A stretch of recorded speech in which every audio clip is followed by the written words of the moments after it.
rancher down in the Bonanza area, water user. So go ahead. We'll start with you, Justin. Sure, thanks. Justin Iverson. I manage the groundwater section here at the Water Resources Department. And over to you, Marshall. I'm Marshall Gannett, a member of the committee. In my second term, I'm a hydrogeologist. And how about Phil? Hey, Phil Brown, consulting hydrogeologist, Clackamas County. And Mark? Hey, good morning. My hat here is a groundwater user in Harney County. Susan? Susan Baker, the Drinking Water Program Coordinator for. And Richard?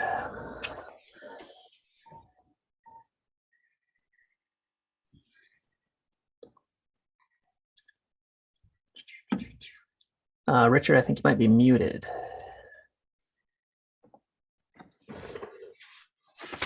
There we go. Up here, so it's a little funky. Richard Smith, Hillsborough area, domestic water user, and an old farmer. And Chad? Chad Courtney, Pendleton, Oregon, water well driller. Okay, I think that's all the committee members. We've got some WRD staff, so Chris.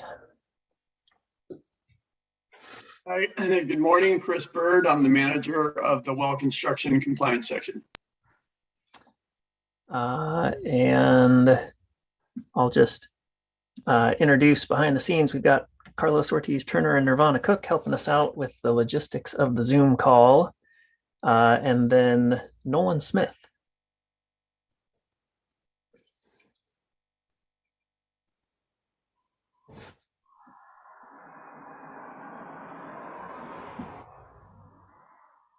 All right, so I don't know Nolan. I'll assume he's a guest, and we've had Floyd join. Floyd connecting, I guess. One second, we'll have him introduce himself. All right, welcome, Floyd. We're just finishing up introductions. You mind unmuting and introducing yourself?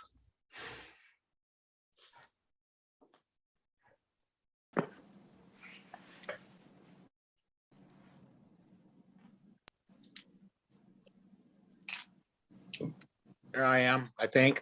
There we go, gotcha. Yeah, Floyd Sipple with Sipple Water, well drilling in Salem.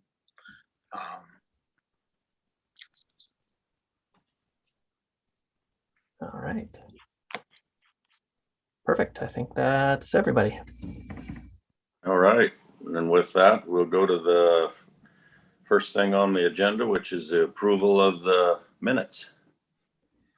Okay, so let's see. We've got two sets of minutes to approve today. Let me see if I can find them and pull them up here. I emailed these out a few weeks ago. So let's start with the older one back from August of 24. I guess I should say I didn't receive any comments on any edits, so here it is. Any errors or corrections? No. If not, I'd entertain a motion. I move to accept the minutes. Second. Any other discussion? If not, all in favor, I guess we'll try to do a, how do you want to do this, Justin? You want to just do a voice one for now? Yeah, I think that's fine. Okay, all in favor, say aye. Aye. Aye. Any opposed? Aye. I'm assuming that last aye was 4, so motion carries. Okay. So you have a second set? Sure. So second set of meeting summary minutes. Format is the same as the first. Again, I emailed this out to folks a couple weeks ago and didn't receive any comments on any edits or changes. So with that, is there any errors or corrections that anybody wants to put in there? And if not, I'd entertain a motion. Motion to accept as written. Second. Who was that seconded? Let's Bill. Oh, okay. Any other discussion? If not, we'll, all in favor, say aye. Aye. Aye. Aye. Aye. Any opposed? Motion carries.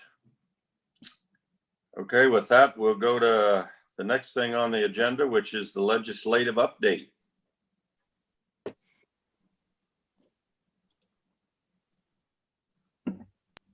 Okay. So Bryn, are you with us and can you share, or do I need to make you a co-host? I don't have anything to share. I'm just going to talk at y'all Okay. for a couple of minutes this morning. Perfect. So good morning, everybody. My name is Bryn Hudson. I'm the legislative coordinator for the Oregon Water Resources Department. Today, I'm just going to give a pretty high-level overview of the last several spans of legislative work. So I'll highlight the 2021 December special session funding, some aspects that the department received. I'll give a really brief overview of the 2022 short session. That was mainly cannabis focused and maybe not necessarily anything super specifically as it relates to groundwater. And then I'll finish up by kind of giving you all an overview of the 2023 legislative and budget prep moving forward and sort of where we're at and what you can all expect from that. And then I'll answer any other questions that you all may have.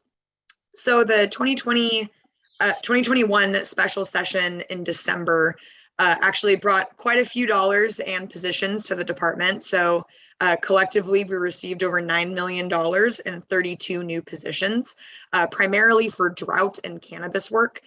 So the first piece relates to drought, and most of that money actually was about a $3.7 million allocation into the water well abandonment repair and replacement fund. And it also establishes 3 limited duration positions to essentially help with program administration, technical evaluations, and reporting out on the program. So we received a pretty large infusion into that repair fund in terms of wells, and that'll be really helpful as we respond to potential drying of domestic wells from drought. I know that there are also some folks who were impacted by wildfire who are interested in that funding as well. So increased dollars in that program will be really, really helpful in helping us be able to get some funds out the door to help folks in need. In terms of a launch date for that particular program, I know we've had some questions from private citizens, and I'm sure you're all wondering as well. I think internally we're hoping for a launch date of around May to get that program up and running and get funds out the door. Additionally, we received a one-time appropriation of $300,000 for just a statewide drought vulnerability assessment for both in-stream and out-of-stream needs. So we'll be working on kind of figuring out how to get that contract up and ready to go and get those funds out the door as well. The majority or kind of the bulk of the positions from those 32 positions I mentioned really went towards cannabis. That's going to be a theme in this presentation. So there was essentially $5 million of general funds that went to the agency to pay for essentially 29 permanent full-time positions at the agency that really work on expanding our capacity to enforce on illegal activity when it comes to cannabis.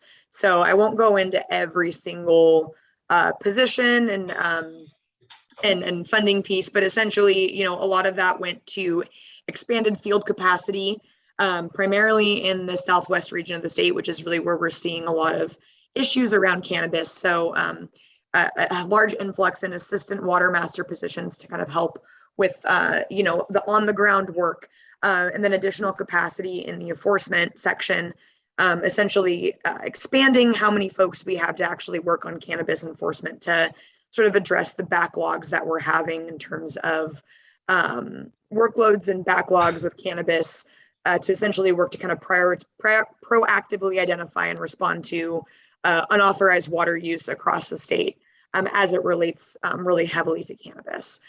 So I won't belabor that too much. Again, just in summary of the 2021 session, there was $9.1 million and 32 new positions. So we're working on getting those positions filled and hired right now as quickly as we can. Maybe I will just pause after each update just to make sure that we're managing questions, and folks don't have to hold on to their questions too long. So any questions on the 2021 special session funding? Go ahead, Marshall. Oh, just real quick, how much, you mentioned a dollar figure associated with the well reconstruction and abandonment. What was that? I didn't have my pencil ready. Yep, the one-time appropriation is 3.75 million. Thank you. So on the positions for this cannabis, how many of them are just check out water rights, and how many? I'd heard rumor that they were putting some on enforcement personnel. Yes, so we can, if it would be helpful, I can send sort of a detailed analysis of what all of the 29 positions were.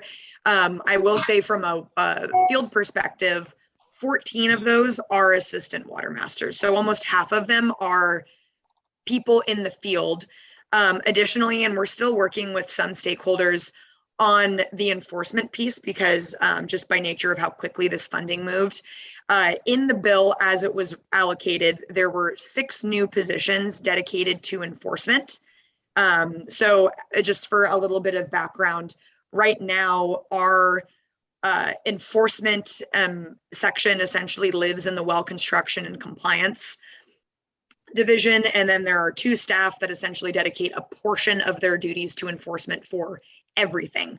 So water rights, not just well compliance and construction. So what this funding essentially sought to do was to expand this enforcement program and give the agency a little more capacity to deal with, all of these issues that we're seeing on the ground with cannabis. So if we have folks out in the field looking for cannabis violations, but we don't have anyone on the back end to actually go through with enforcements, we're creating a bottleneck elsewhere. So we are working internally and with some other stakeholders who are concerned about essentially a really beefed up enforcement division at the agency. So we're kind of working on how we can come to a middle ground in terms of what the workloads of each of those positions looks like. Thank and you. that's 6 positions. So that would be 20 of the full 29 positions. Quite a few. Any other questions for? Ken, Mark here. Yeah, go ahead, Mark. I'll just add a little context to that one, following up on your question. The department was given a very, very short period of time with an allocation for the short session. So they were not able to do their normal customary outreach with stakeholders to build development of some of the things that were brought forward. One of the ones that was brought forward, as you said, was enforcement. In fact, it was my memory, Brandon, I could be incorrect, was setting up an enforcement division. Enforcement division is already set up in the department, but it is housed under a different division. So that was part of the conversation that gave stakeholders some angst, and maybe even myself. Another one that might be of interest to this group that we could maybe put on an agenda later is open evapotranspiration tool that has been developed by Desert Research Institute and a few others. To me, that is a great tool for producers to be able to use to look at how they conserve water and go for efficiencies. Some of that data could be used for a regulatory process. And the department needing sustainable funding for that, put that in there. And it caused, I won't say what it cost, but we're still working through that portion of that. But there's some angst with the funding that came through because the short time period the department had to work through it. And also there's some angst that even after the long session is 72 positions to be hired, then an additional 33 positions to be hired, that I'm not sure we're going to get them all hired within this biennium. In fact, I believe as of last week, only 38 positions were hired of the 100 and some that were allocated. That's going to be a tough one. It's going to be a real tough one if the department does not have the capacity to hire the positions before the biennium's over, because we're going to have a very hard time maintaining funding levels, let alone increasing funding levels, if we cannot show substantial progress on a lot of things that are out. That's not putting any blame on the department, but we're headed for a wreck. Marshall? Yeah, just a quick question for Bryn, I guess. Is there going to be a presentation to the commission on this update, and is there a staff report online? Yes. So Okay. actually, this is part of the director's report. So it's item C that's been posted on the website for the commission meeting, and I can provide that to Justin to give to you all if that would be helpful as well. But yeah, all those numbers are in there. I'd love to understand a little deeper, so that would be helpful. Thank you. Great. Of course. Any other questions? If not, go ahead, continue. Great, thank you all. Okay, so I'm going to jump to the 2022 short session. I'll keep this pretty brief. We'll talk about cannabis again. So there's one bill that the department was pretty involved in terms of coordinating with the legislature and stakeholders on. That was House Bill 4061. That bill is House Agriculture, Land Use and Water Bill that primarily focused around cannabis and water theft. So there were I won't go through lockstep in terms of everything in the bill.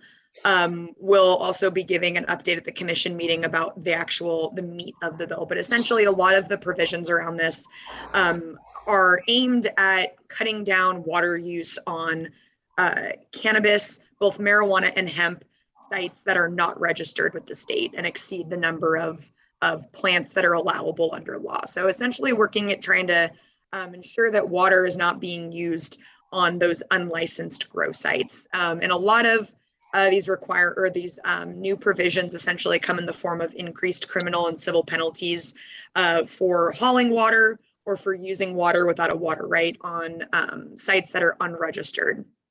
There's a couple other provisions that are essentially around record retention for water suppliers and then folks who are actually doing the hauling of water that are just essentially trying to make sure that there's a paper trail of essentially from the point of sale to the delivery of water when water is being trucked. And those retention requirements for water haulers are really limited to when water is being hauled for irrigation or nursery purposes. I don't know how much interest you all have in that bill in particular. But other than that, that's kind of the only really water heavy centric piece of legislation that we were involved in from the 2022 session. So unless there's more interest in kind of hearing more about that bill, I'll stop and just pause for questions. Go ahead, Phil. I just had one thing. When I was reading that, I noted that there was mention of some different level of action after a county had declared a cannabis-related state of emergency. I was just super curious about that language. What is a cannabis-related state of emergency? Mm-hmm. Thanks for that. So that's actually a different bill. Let me pull up the bill number. I know exactly, the 1564. And that's primarily, and I see Representative Owens or Mark as he is in this realm, nodding his head. So perhaps he could provide some more context around that bill. But essentially, I think what the function of that bill is essentially it gives the Department of Agriculture the authority to look at supply and demand in terms of cannabis production after a county essentially says, we've got too much of it. We need to kind of halt licensing, and it's essentially a moratorium on production licenses. And I think the cannabis related emergency, I don't know if I could speak to exactly the details of what that is. Sounds interesting. Yeah, but that essentially gives the county the authority to say, hey, we have an emergency, and then that kind of triggers a process within ODA to essentially say, we're not going to issue any more hemp licenses for, I think, the years 2022 and 2023. So it's not forever. It just kind of gives the agency the ability to kind of kick that moratorium out until 2023.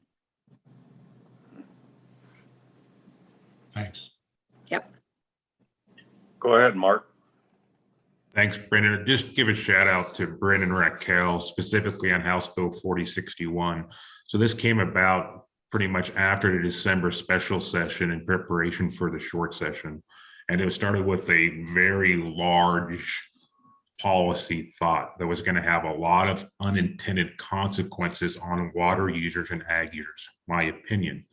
The department went through about 6 to 7 hours of stakeholder meetings to try to pare down this concept. We weren't getting there, honestly.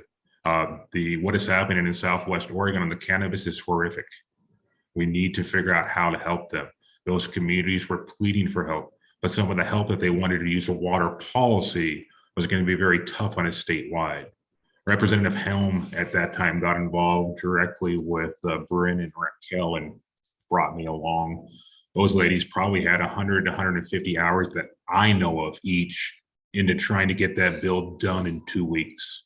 Our goal was there to limit unintended consequences for water users while trying to give some limited tools for enforcement of cannabis. Acknowledging that this is not going to help out a whole lot, and we do not want water masters entering potential illegal grows on the ruse of not having water, guys. We don't want to set them up for that failure, but we do need to give them the support where maybe they got identify potentially where there is ground or water hauling going to places that do not have water rights, and therefore working with the state police and the local sheriff to go in there and maybe proceed with enforcement actions. So we got there. We got there with a lot of work with Bryn and Raquel. I mean, hundreds of hours. So good shout out. Hopefully we limited unintended consequences and gave them a tool or two that they can use. Yep. Thank you. That's very interesting, Mark, because I know we had quite a few problems over in our country with the cannabis, and almost every one of the illegal grows was illegally using water in one way or another.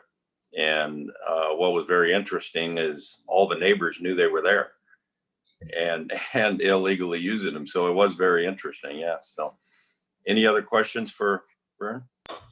And on that one, Ken, it's going to cause an interesting discussion that came up early, and I don't think it's going to die. So beneficial use of water.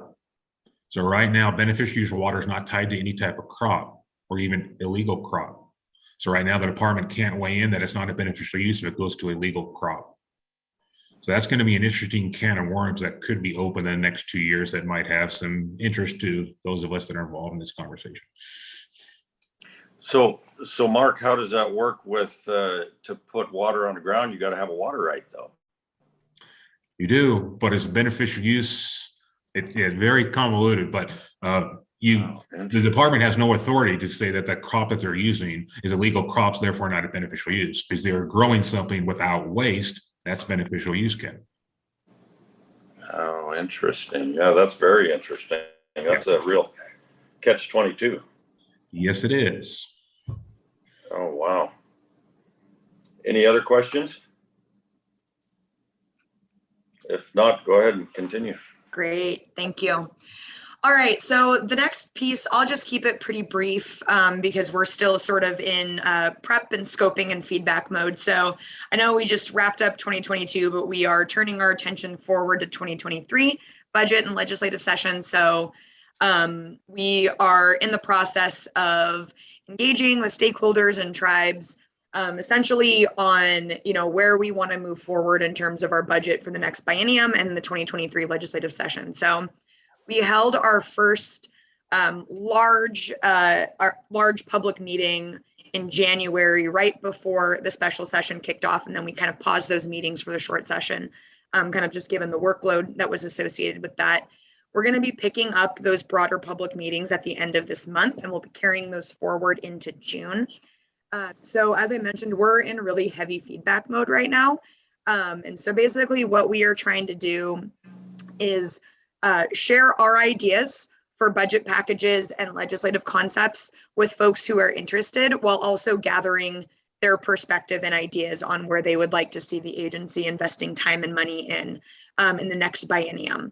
So basically kind of where we're at right now in terms of the ideas that we have as an agency, again, we'll go over this in the commission meeting, so if you're really interested, tune in. But we're essentially kind of looking at a variety of sunset dates that we have on some of our programs, as well as kind of looking at other relevant work going on at the agency in terms of work groups and task forces that are kind of investigating a variety of different concepts and programs at the agency that might result in potential legislative and budget changes as that work moves forward.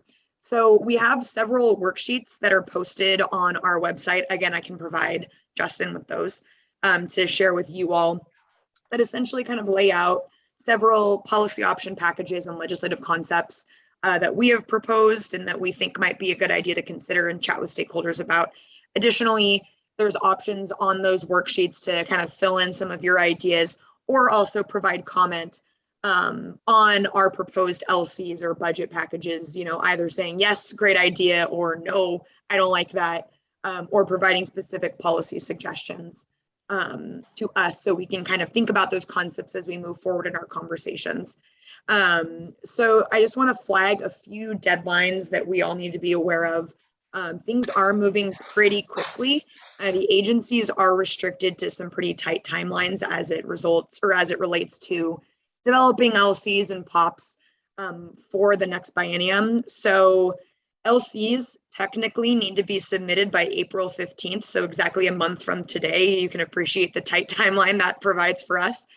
There also is an option to essentially kind of kick that back to June 1st as a placeholder deadline. Essentially, we're thinking that a lot of the LCs that we're looking at are probably, unfortunately, we won't make that April 15th deadline.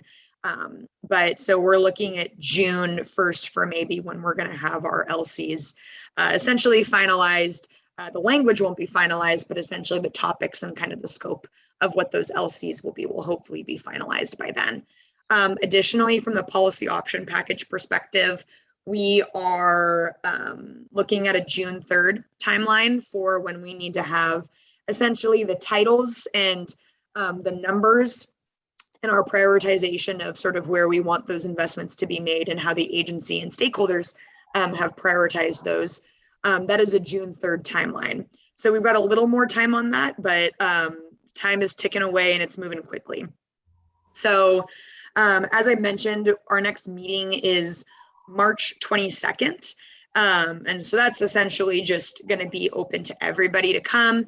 We're still kind of sifting through feedback that we've received from stakeholders and tribes to essentially kind of see where folks are signaling that they would like to spend energy and time discussing. So we're still in the process of kind of drafting up an agenda and materials for that meeting. So I don't have too much information on the specific topics, but that next meeting will essentially be sort of a scoping meeting with everybody to figure out where we want to move forward and sort of where folks are wanting to spend time in terms of policy discussions.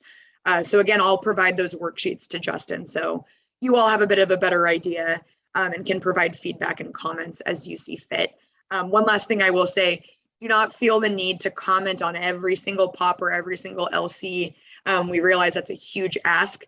So if you do provide feedback, just go ahead and provide attention where you want to. You don't need to give us an in-depth analysis on every single suggestion that we have. So that is not the expectation. So with that, I will just stop talking and answer any other questions that folks may have on 2023 or other lingering questions, maybe from our last couple discussion topics. Well, thank you, Bern. And does anybody have any other questions for her? Well, sounds good. Fabulous. Thanks a lot. All right. It was great to see you all. Have a great day. Yeah, you too. All right, we'll move forward to the next item on the agenda, the well construction program modernization and update with Chris. Yeah, good morning. Chris Bird here, manager of the well construction compliance section.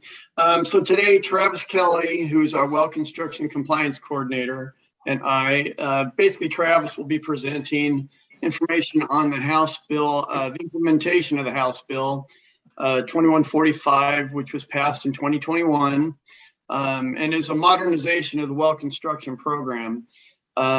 We have some changes coming up in July, so really this was a good opportunity for us to kind of talk about the bill and talk about the next steps and what's coming in July and kind of just where we're at with the program. So I'm going to hand it over to Travis. So. Hey, good morning, everyone. My name is Travis Kelly. I'm the Well Construction Compliance Coordinator. Can everyone see my screen? Yes. Looks good. That was good. Let me just mess with my Chris. While I'm presenting, can you monitor for questions because I can't see anybody when I. Yeah. And Travis, just so you know, we can see your kind of editing view where we'll see. Yeah, I'm gonna as soon as I can figure out how to turn my camera off, I will switch.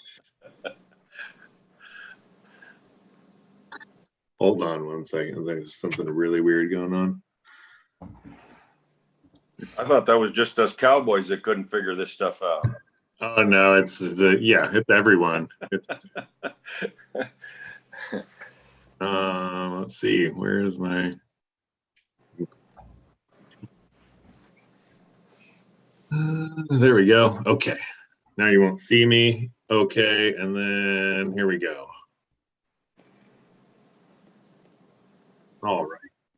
Well, good morning, everyone. As I told you, I'm Travis Kelly. I'm going to have a brief discussion on our modernization of the well construction program that was implemented through House Bill 2145 in the 2021 legislative session. Feel free to raise your hand and Chris can notify me that you have a question while I'm presenting, and then we'll have plenty of time to dive in at the end also. So House Bill 2145 touched on most of the components of the well construction program and made a series of changes to the program that have effective dates starting on January of 2022 and then rolling out all the way through July of 2024. So here on this slide details the changes that were made. So in 2022, the well construction education program expanded to include more members. Also on the new year, the authorization of the water well abandonment repair and replacement fund became effective. There was a start card fee increase. There's also future changes to the start cards. And I'm going to go into each one of these bullet points throughout the presentation. Also on the new year, the groundwater use registration fee and map requirements shifted from the landowner to the driller's responsibility. Starting in July of this year, we're going to be reviewing 100% of well reports submitted to the agency. Those well reports, and that it will be detailed in that technical well report review process. We'll dig into what that entails. There's also been some changes to the licensing that will be effective in July of 23, where new licensees will have to be proved that they know how to weld. And then there's also an avenue of injunctive authority coming in through this bill. So on the new year, the Continuing Education Committee expanded to 6 members. Prior to 2022, the group was 3 members from the drilling community and then a department representative. The expanded committee is now 6 members, and that includes 1 person who has expertise in groundwater quality or public health and 1 person having expertise in employee safety. We have successfully added a member of a DQ employee for the groundwater quality, Nancy Swaka, who has extensive experience in groundwater quality. We're still actively looking for someone who has expertise in employee safety. So if you have someone who knows they want to be on a committee or you are a safety expert, please reach out to me. This also extended the sunset date for this committee to 2030. I'm just going to kind of briefly go over the water well abandonment repair and replacement fund because I saw on the agenda that Becky is going to be digging into that later today. So the nuts and bolts of this is that this bill established this fund, and its intent is to assist low and moderate income households that have been affected by drought or wildfire to repair or replace their well and abandon well that's this causing any type of harm to the resource. There's millions of dollars available through the multiple allocations to this fund. There's over $5 million available statewide. And the main question everyone has is, when can I apply for this funds and how will I be reviewed? And the department's actively in the planning phase to create the grant program to administer this fund throughout the state. So, and I'll just leave the rest to Becky so I don't misstate anything I have from previous correspondence with her. But the main takeaway is, anyone who's interested in this process, Alyssa Rash is the contact person. If you know landowners that would qualify based on this scenario, definitely just have them reach out to her and she can put them on a list to be contacted as soon as the program's off the ground. So the 22 New Year's of 2022, the Star Card fee increased to $350. This is a big change to the program and funding. There had not been a change to the Star Card fee since 2009. And so this was really a big benefit to our program because it's going to ensure that the inspection program's fully funded for our 5 well inspectors that are funded out of this. Additionally, as I'll talk later, there was also some general fund allocations to the program. And so historically, there'd been no general fund dollars in the well inspection program. So big change was the fee increase. That's gone into effect. And obviously we communicated with the drilling industry extensively leading up to that, OGWA. And the implementation has gone into effect with minimal negative feedback. In July of 23, the start card notice requirements are going to change for a start card. It's going to change the lifespan of a start card to be valid for only 60 days. Currently, a start card is valid forever. And then it also requires the driller to submit the start card notice 72 hours prior to starting work, unless there's a specific exemption provided by the driller.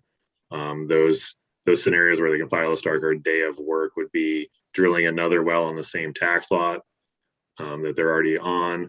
If there's a water emergency, like an out of water scenario, as well as casing height extensions. There's also there'll be another process that we've vetted on waivers to those time frame requirements due to some sort of extrinsic situation. Another major change to this is the start cards are going to require the driller to substantiate an estimated date of seal placement, and they're going to have to notify the agency 4 hours prior to placing a seal if it's different than that on the start card. Another requirement of this is that the driller will be required to notice the agency prior to starting drilling the day of construction. So all of these things are very, they're in the future. So we're actively working on creating and modifying our database structure to accommodate these. So these additional requirements for the driller are we're going to try to make them as convenient as possible and allow them to log into their license number and notify the agency of the start cards that they're going to be drilling that day and any changes to this seal placement. And then the final change is in July 24, all start cards are going to be required to be submitted electronically. The changes to the well report are very similar to those same dates of the start cards. On the new year, the groundwater use recording fee or registration fee shifted from the landowner's responsibility to now the driller has to submit that fee when they submit the well report. So this groundwater use recording fee is for wells that are using water under an exempt use that don't have an additional water right associated with them. So it's a $300 fee. It requires a map of the well, and then the fee goes to pay for groundwater studies in that area. This one has been, again, it's gone into effect with little issue from the drilling community. Again, no one was happy to assume more responsibilities from the driller's end, but it's streamlining the agency's process where the fees are all assessed to drillers. They are a much smaller group than landowners in the state of Oregon, and we have a better and easier relationship collecting fees from them. So it allowed the person who had been coordinating that program, invoicing landowners for this fee, to transition into the well construction compliance section in a capacity to be doing well log review follow-up. So they're going to be much more involved with the actual construction compliance of wells instead of invoicing landowners for this fee. So that's a big help. We got another staff person in a support role for the inspection program. The other change is on July of 23, all well reports are going to be required to have GPS locations of the well, as well as a location for anyone who helped in creating or constructing the well. And that helper component is to allow a much easier way of tracking who is getting experience drilling wells for issuing a new license for well drillers. They have to have 15 wells in the last 3 years that they've helped in the construction to qualify for receiving a license. So this will allow that field to be tracked in our database and be readily available to substantiate that. And then the final change is the July 24, all well reports have to be electronically filed. Licensing requirements are going to change just a little bit in July of 23. It's going to require for anyone who is not licensed and is receiving a new license to qualify, they're going to have proof of arc welding ability. And we'll do rulemaking to define all of this, but specifically they need to have a definitive proof that they know how to weld. So that would be completing a community college class in arc welding or passing a proficiency test in arc welding.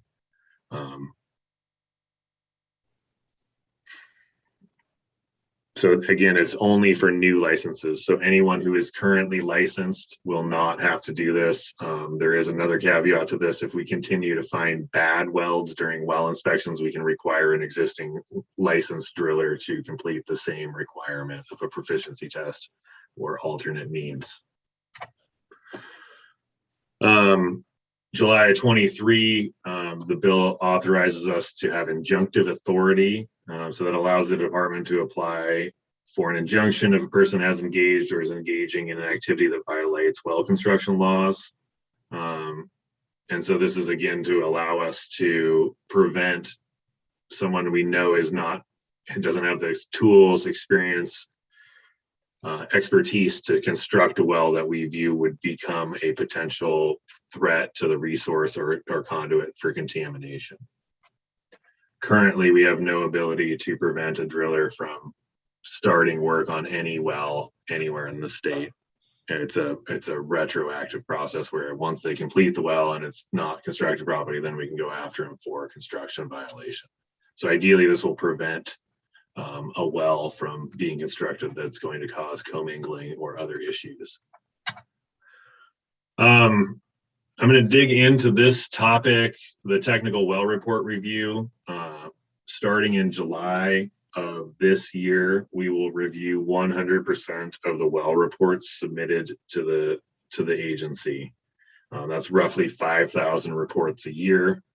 And this is a long-running issue of establishing a level playing field for all of the drillers, where all of their work they submit is going to be reviewed for accuracy as well as compliance with well construction laws and rules, as well as ensuring that the records we receive are reviewed. Because currently we're only reviewing 30% of the well reports reviewed or received, something along those lines, of where we inspect approximately 30% of new wells, and majority of those wells that we inspect, the reports are reviewed. So this is really going to expand that review and ideally catch a huge amount of errors, both in typos as well as ensuring that these wells are constructed properly. again, these well reports here, they don't mean anything. They're just the ones I use because they are monitoring in water wells Mary 1, 2, 3, so I can remember how to find them easily. So there's no preference to these. Are just examples of the two types of well reports we're going to be reviewing. So this review, starting in July, the department's going to have 120 days to complete the review and then communicate that well has been reviewed back to the driller. Additionally, we have 2 reports of the legislation required as a result of this. One is in the end of January of 23 and one is at the end of January of 25. And that's going to those reports have generic metrics that we have to detail: the number of well reports reviewed, how many had deficiencies, the nature of the deficiency, and then how was the deficiency found during a well inspection or during a well report review. So then we look into this process of that we're going to be reviewing every well report in the state. But as we all know, there is a lot more people and thus well construction that's done in Northwestern Oregon. So across the state, there's roughly 5,000 well reports submitted a year. 2,500 of those well reports are submitted from the Northwest region, which is in the upper left of the map here, with the purple outline are the regions. So we're going to have to then assign these well reports out from some of the well reports in the Northwest region out to other inspectors to make our workloads more even and equitable across our staff. So our current plan is to take certain counties from Northwestern Oregon. The well reports that we receive there are going to then be assigned to the well inspectors in Pendleton and in Baker City in the North Central region and East region. Currently, our plan is to assign Douglas and Lane County well report reviews to the inspector in the North Central region in Pendleton, and then Lynn and Marion counties are going to go to the inspector in the East region in Baker City. And again, they'll be doing the review, and then our new staff member who was doing the exempt use program, groundwater use fee invoicing, is going to be the follow-up inspector for construction issues found in there. In that region, since they're housed out of our Salem office. So the process of doing the reviews is going to be straightforward. It's getting resolution with any deficiencies found in the report is going to be the unknown workload and animal on this deal of working with each driller to either correct the deficiency by repairing the well or noting how it is a typo or misstatement and amending the report accordingly. So there will be a fair amount of communication and follow-up that will be likely greater workload than actually doing the initial report review. So when we talk about well report reviews, it goes into our process of vetting potential well construction violations and determining if there is a violation and if it's going to go through our enforcement process. So when we look at reviewing a well report, we're here at the very top of our enforcement process, being that we looked at a well report and there's a potential issue, and we'll go through our investigation. And ideally, the issue will be resolved voluntarily with the well driller prior to it entering anything beyond a notice of saying, we reviewed your well report, there's these issues, let's have a conversation to address them. Again, this is our formal process, and as I'm sure you guys all are aware, and as Bryn elaborated, that we have minimal enforcement bandwidth because we don't have a section to dedicate to it. So our goal is to address these without a formal enforcement process, both as a way of building stronger relationships with our drillers and by keeping these things out of the enforcement section's shop because of the limited bandwidth they would have for things that are not a major issue. So again, we're going to be really working on voluntary compliance with these and a standard process of communicating with the drillers to ensure that they're all getting the same interaction from the agency, at least at the initial, we reviewed the well report. Let's go from there. So this next slide is The plan going forward is we do a well report review. We find an issue with it. We're going to be emailing the drillers a very generic form email. And this is to allow us to track this correspondence of we communicated with them about the issue. So the intent here is to have a standard language that is very non-confrontational, non-accusatory, and it just gets to the issue that we need to then vet the concerns of the agency with how the well report was detailing the construction. And so then we can then follow up and see how, if there is an issue, and if there is, we can vet that categorically and determine the best course to rectify it. So this email here is our draft one. And to that note, we've been working with OGWA. We just had a meeting last week going through the same process so that they can give me feedback, the agency feedback on this tentative idea of standard communication and ensuring that our communication is clear and non-confrontational. Because again, we're looking at a report, there's usually questions. It's not definitive that there is a violation or deficiency based on the report in most situations. Next part, I feel like all I do is say House Bill 2145 in all of my capacity, and that is going to just continue to be my role until 2024.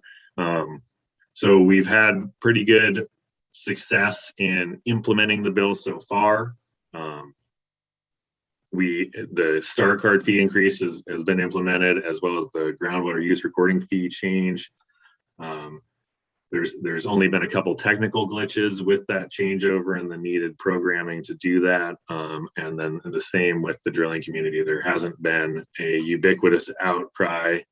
There's just been discrete issues with the process. And we're continuing to get that feedback and implement fixes to address those situations. Currently, we are in the planning and development phases for the 100% well log review requirement in July. We're building a new database to both assign well reports to inspectors to do the review and track the reviews and this report back to the drillers. That is, as I was saying, in the development phase. I'm very optimistic we're going to be able to get that done on time and have it plenty of time to beta test it before it goes live in July. And then to that note, we just had our first initial meeting with OGWA to discuss our technical review process and what that entails for potential errors found during our report, as we were looking at that draft email and then the follow-up correspondence. Additionally, we're in the final phases of completing the recruitments that were authorized under this bill. Myself, my position was created by this bill, so that position's filled. My previous position has recently been filled as the well construction program coordinator, and we're just in the final phases of hiring the 2 more well inspectors that were authorized under general funds for this bill. So ideally, we'll be able to complete those recruitments and be fully staffed before the July additional well log review process goes into effect. That is all I have for presentation material today. Here's my contact info.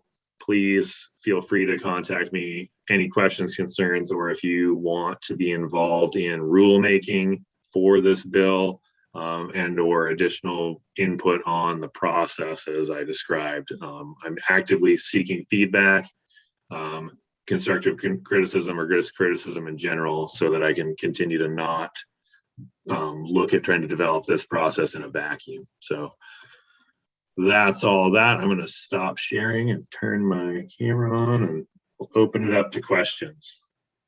Any questions for Chris? Go ahead, Floyd.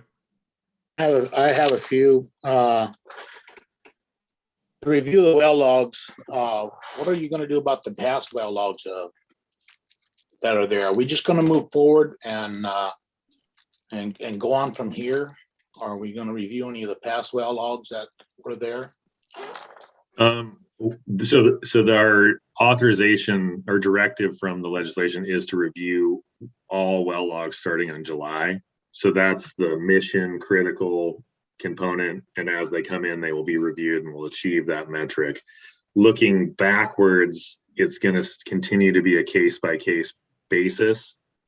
But again, we're aware of the lack of review of those logs. So if there ever is an issue, please bring it to my attention and we'll address it categorically.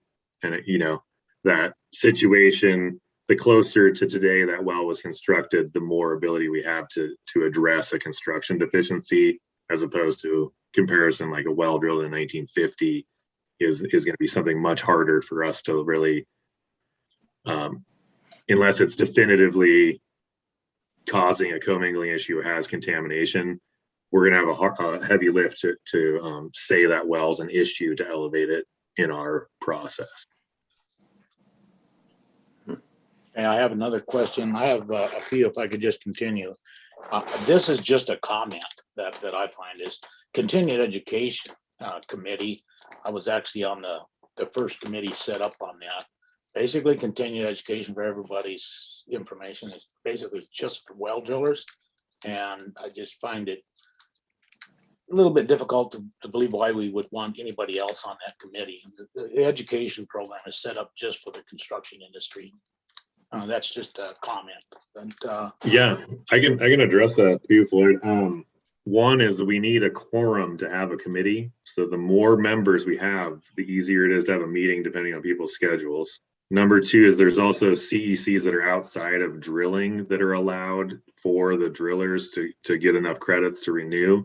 And so that's the intent of having that broader spectrum of saying when it's a safety class or other class that will have someone who's familiar with those requirements. It's still going to be 50% drillers on the committee, so they should be able to, advocate for the drilling community equitably in that committee. So, okay. And then another thing that the review, sending a review of the well logs from the Northwest to the other region. How are they going to have the knowledge of the formations that we run across here to compare? I mean, is to realize you can't go from sand and gravel and different type of formation and whatnot. Are they going to be well versed in what this region up in the Northwest has versus the region down there? Totally different types of drilling. yes, and so that's the intent of having them only be assigned specific geographic areas so that they can become experts in that local geology. And we're going to be working closely with the regional hydrogeologist for additional input on the hydrogeologic setting and geology in that area. And so a lot of these modernization aspects, the real goal is to get the inspectors time freed up to actually become experts in the geology, the hydrogeology, as opposed to being so mired in information and trying to figure out where a well is on a tax lot because it doesn't have a GPS location. So they could spend that time saying, I'm going to this location. Let's pull the geology map. Let's pull surrounding well reports. And the same with doing a review, that they're going to do that same thing. So that's a lot of that intent, but there is a standard process for doing the reviews. And then when we look at local geologic conditions, the inspectors who are doing the review are going to have a lot of tools in their toolbox to be trained to become experts. And in that interim, have an expert to pull knowledge from whenever something looks out of whack.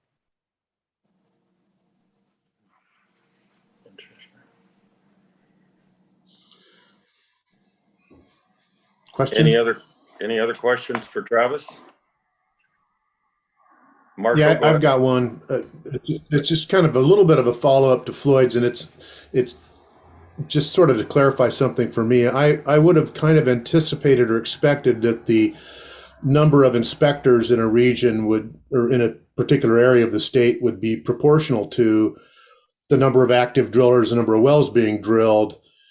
And then when I thought about it a little bit more, I thought, well, inspectors in Central Oregon have a lot more miles to drive every day to inspect a given number of wells. But so the question is, how big is this imbalance between, the intensity of drilling activity and the number of inspectors? I mean, between, Southeastern Oregon and Northwestern Oregon. It historically has been very large, where half of the drilling has been occurring in Northwestern Oregon, and we had one inspector per region. And that's just kind of following our previous model of that we need a well inspector everywhere. We have 5 regions, so that each one got one. So this bill, we're going to have 2 inspectors in Northwestern Oregon and 2 in South Central Oregon and Bend. Just again to cover the land mass, as well as to account for that huge number more well starts and logs in Northwestern Oregon. When we look at the staffing, we're also getting an additional staff person from the groundwater use recording fee. Invoicing is going to be in a support role for Northwestern Oregon, to accommodate that additional inspection and follow-up of well log review components. So we're trying to adjust to that historic inequity of workloads and misbalance of needing more staff in Salem than in Baker City. But because of the state's large geographic area and population imbalance, it's really something we struggle with in a lot of our areas, where we need to have equal staff to do work, but it's not proportionate to the actual numbers of workload. And well drilling probably is more extreme than other scenarios because there's just more people here, so that drives more well construction. Thanks. Another avenue of this is monitoring well drilling is primarily done in Northwestern Oregon, specifically in Multnomah, Clackamas, Washington counties. Is like 80% of the monitoring well drilling is in Northwestern Oregon. Thanks. Any other questions for Travis? This is Chad. I have a question for Travis. Go ahead. I guess my concern, maybe more of a concern,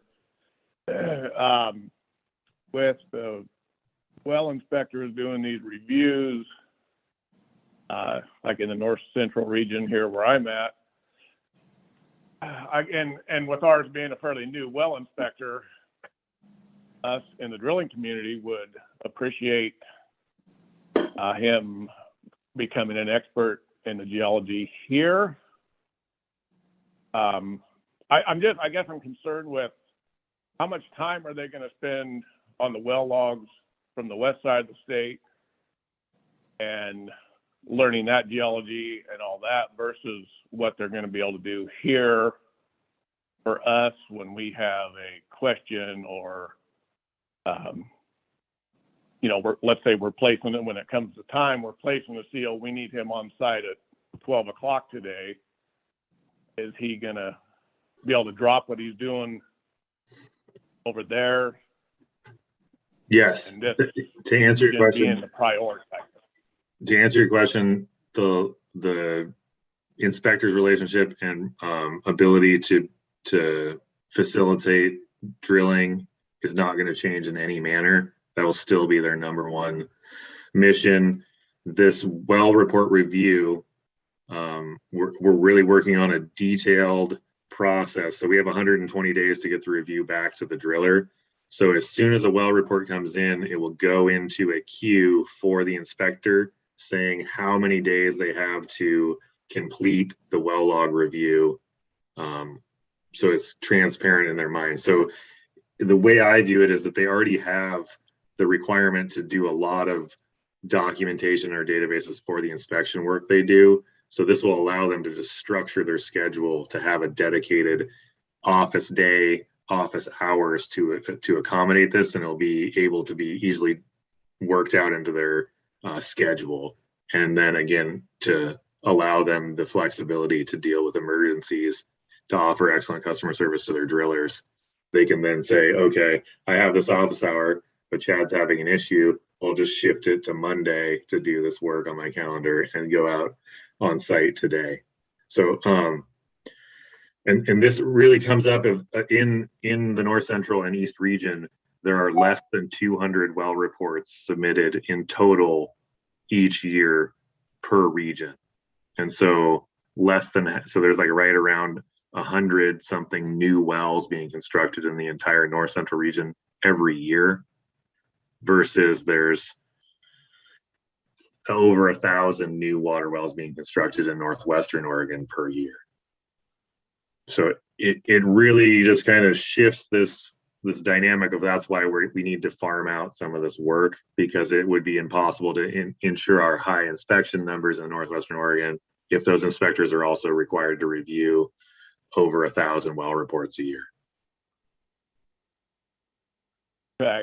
Well, that was just kind of my concern, is I guess you guys are comfortable with the fact that they will have time to do it all. I guess is my main concern. And specifically the work that's coming from the west side to the east side, those inspectors are only doing the technical well report review. They are not doing the resolution follow-up with the drillers.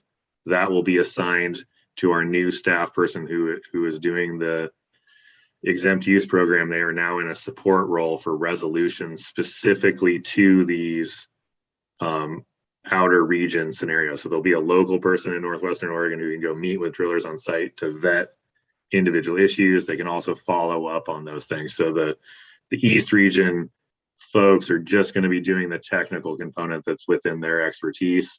They're not going to be doing what would be much more time consuming, coordinating with a driller to say, it's the southwest, not the northwest, and that sort of stuff. So that's the goal anyways, is to not, it's additional work, but to not interfere with our current customer service to the drilling community. Okay. Sounds good. Thank you. Any other questions for Travis? This is Chris. I just want to make a couple comments real quick. Yeah, go ahead, Chris. So Travis talked about the fact that we may have to do rulemaking, or we will have to do rulemaking associated with this. I just wanted to point out that any rules will be brought to GWAC before they go to the commission for your comments, like normal. Also, the department is working on a communication plan with the drillers through this. Travis mentioned it as well, but we have a pretty detailed communication plan, including the well said. We'll send letters to the drillers. We've met with the drillers with OGWA, and we plan to keep doing those kinds of things to just let everybody know kind of what's happening and what next steps are and stuff, so it's not going to be a surprise. As well as keep coming back to you and giving you guys updates on what's going on exactly. We're always open for comments or suggestions from everybody. So anytime you have anything, we'd find that really helpful.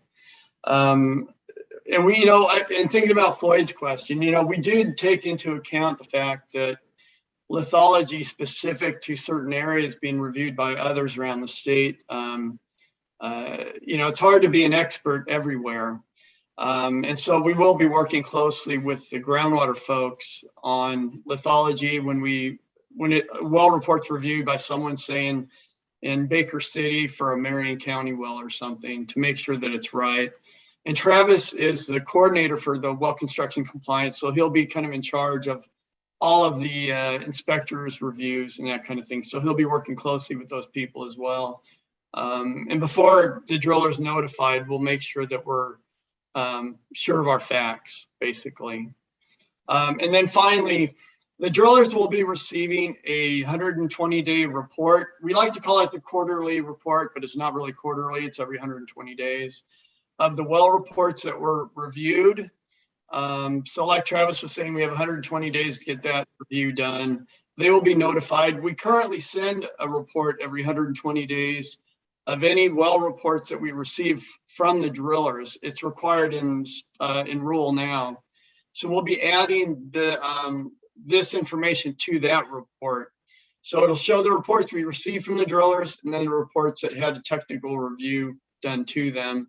And then notification regarding any deficiencies and that kind of thing will be handled separately off of that report based on letters and emails like Travis was talking about. So I just want to pass that information on. So yeah, if there's any questions, we're here to answer them. Yeah, and to the note, I mean, the main takeaway is that this is just a huge improvement, that we're going to be the work, we're going to have more people doing work, and we're going to be reviewing all of the documents submitted to the agency. So there's going to be a huge change to our database going forward, that the records are going to be vetted and accurate, whereas we don't know what the record looks like in the past, specifically for the entire record. So we have more staff and a better process, and so we're going to be able to really leverage those things to be a more streamlined and technically advanced program, where our work is going to be able to be focused on resolution of deficiencies that are causing resource issues, as opposed to being very reactive to the issue at hand. We will be proactively finding issues. Any other questions for Chris or Travis? If not, I guess we will go ahead and move forward. There's supposed to be a break on the agenda right now. Does everybody still want to take a break or just keep moving forward? Yeah, and I guess if we move forward, I would suggest I've got a 15-minute Klamath update that might slot in nicely ahead of 10:30. Yeah, I'd say go ahead, Justin. Okay. So give me 1 second to pull up some slides here.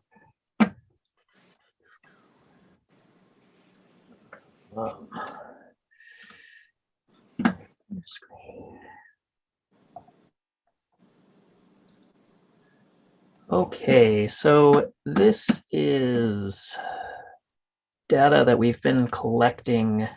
Well, we're in the process of collecting. So this is February and early March data. Folks are out in the field right now grabbing more.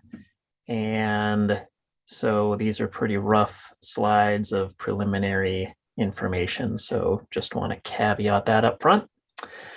And can folks see just the slides now? Yeah, okay, see Ken nodding, thank you. All right, so again, I just want to give kind of an update of where we were last year in a pretty significant drought year, and then give some preview about where we think we're headed, which is into another pretty significant drought year. Talk about how water levels responded last year and what we're expecting this year. So this is a slide showing where we issued drought permits for emergency groundwater use in 2021, and roughly the number of acres that we covered. So we have existing about 20,000 acres of primary rights. Those are shown in green. Generally areas that aren't covered by the project area, though there are some down there in and at the edges of the project area. Existing supplemental irrigation rights, these generally cover project area lands. And then the hatchered, there are the 2021 drought places of use. Also showing the wells or the points of appropriation with the black dots there that were authorized for watering those lands that are shown hatchered. And here's a slide that shows the recorded use. A lot of this recorded use is on drought wells. So every drought well in 2021, we put a condition on the emergency use permit that said you have to have a meter in place before you start use. And we had good compliance on that, probably because we didn't issue the drought permit until we confirmed the meter was on. So we've got good water use data for those drought POAs. However, let's see, I guess, sorry, I was just told that I've got my display settings swapped here. There we go. That's better for viewing. However, we don't have real great use of recorded water use for those supplemental and primary rights. Most of those were issued before that was a common requirement. So our total understanding of all groundwater pumped is not complete, and that's been the case for quite some time. As folks are aware, because we touched on this last year, we had a really unprecedented number of dry well complaints in the kind of project area running up toward Klamath Falls. This is the location of the dry well location or dry well complaints that we've received to date. And the red square here, we're going to start zooming into this area for the next couple of slides, where we're just going to overlay kind of the data that you'd seen before all into one slide. So this shows our dry well complaints in the vicinity of our drought POAs and the general magnitude of use in acre feet. So we've got some correlation. It's not necessarily one-to-one, but many of these dry wells are correlated with emergency drought use permits and pumping. So with that, let's talk about water level changes. We've been increased our Justin, could I ask one question real quick? yeah, sure, go ahead. Would you tell everybody also on the dry wells that you're showing on that map, how many of them are very shallow house wells? So I think that many to most are shallow house wells. I don't have the actual number, but certainly anecdotally from the folks that I've talked to, they were universally domestic well owners. I don't know that we've summarized, or at least I don't have it right at hand, all the complaints that came into the Klamath office, but my overall understanding is that they're dominantly relatively shallow, and relatively shallow can mean 200 feet deep. They're just not 1,000 feet deep, right? Like most of these larger wells to get into the highly productive areas are several hundred to 1,000 feet deep.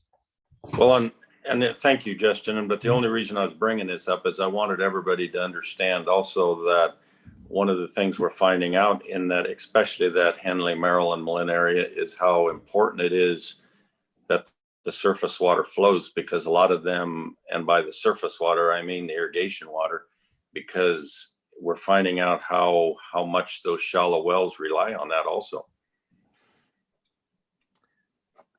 Yeah, so let's Thank you, Justin. yeah, sure thing.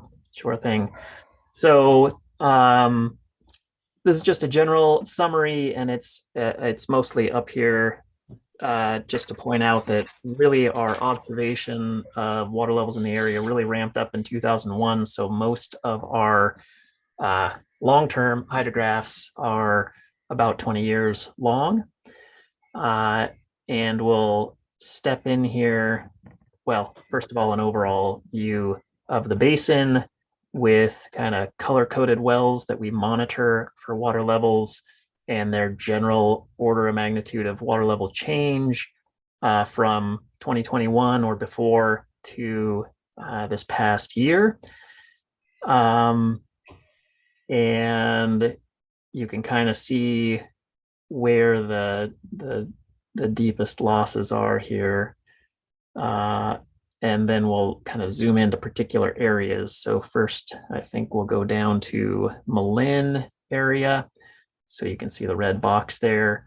Those wells are included on the hydrograph, as well as that green hydrograph is the City of Malin well just from January of 21 to February of 2022, showing just last season's drawdown. So in this upper hydrograph, the blue and green, these are shallower wells that we're monitoring. So, and the warmer colors are, well, they might be OBS wells, they might be pumping wells that we've measured in, quarterly. So you can see back here, kind of the background elevation in 2000, 2001 was about 4,025 feet or so. Had quite a bit of pumping start in 2001 and pumped out a good deal of storage. Was fairly level till about 2010, had a big pumping year there. And again, water levels recovered, kind of hard to say, 2 to 3 feet lower, continued to step down, saw a little bit of recovery in 17, 18.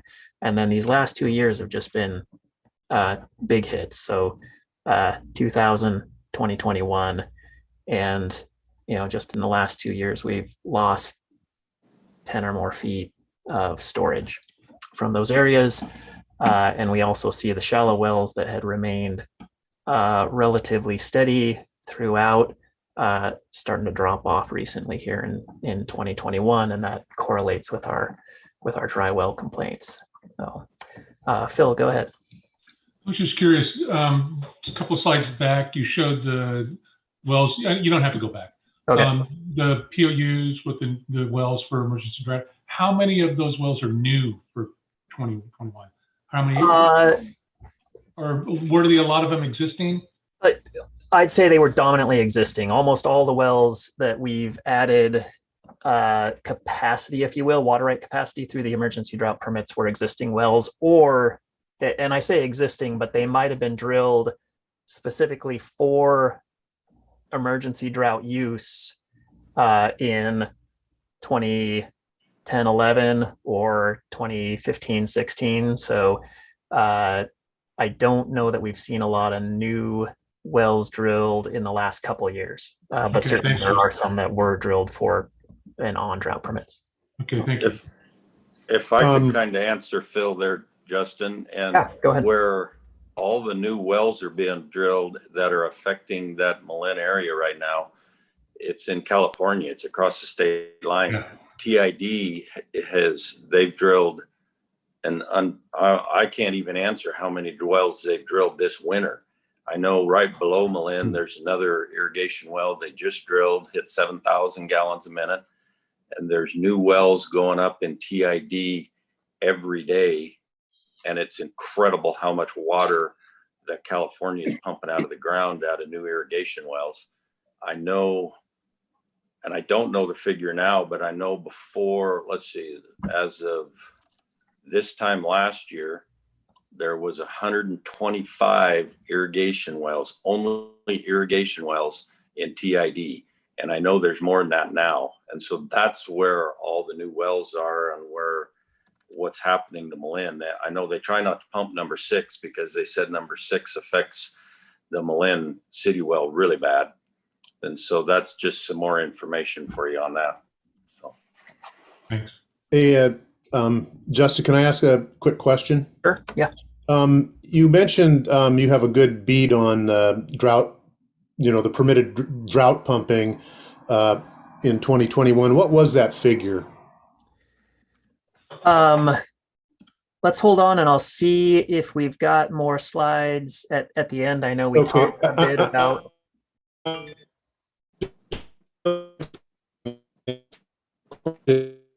Answer it is, although I understand the difficulty in determining pumping from just regular primary and supplemental wells, I'm just wondering if you guys have taken a stab at estimating that. I'd be really interested in knowing how that compares to the 2010 pumping that, there was during the water bank years. There was a pretty good beat on the pumping and the supplemental pumping. I mean, the drought related pumping. And then I remember Carl Wozniak did a pretty thorough effort of trying to calculate the regular background pumping as well. And I just want to point out one thing, and Ken, you nailed one of my first questions was, I'd love to see a graphic of the dry wells from 2021, not just superimposed on the pumping, the irrigation wells, but also on the canal system, because I suspect that the lack of operation of the project probably had a pretty, I'm guessing it had a pretty important effect on shallow wells, and it would be really interesting to try to understand that, both from a perspective of understanding that impact, but also understanding the potential for using water recharge. Now that I'm looking at, it's really interesting to note that in 2010 and in 2020, even though they're big drawdown cycles, you don't see anywhere near the magnitude of decline in the shallow wells at the top of the graph that you see in 2021. And I'm wondering if that had more to do, that decline seen in this last year had more to do with the operation of the canal system, or lack thereof, than the deep pumping. And I think that understanding that connection would be kind of important. So I'll shut up now. But thanks. Justin, if I could just answer Marshall there for one little thing here, and I can tell you there is a huge connection there, Marshall, because one of the things we found already from this last year there were a few canals that people were using to transfer. They were pumping groundwater into the canals and transferring it to other fields and stuff. And the shallow wells that were close to those canals or close to fields that were being irrigated were not having any issues.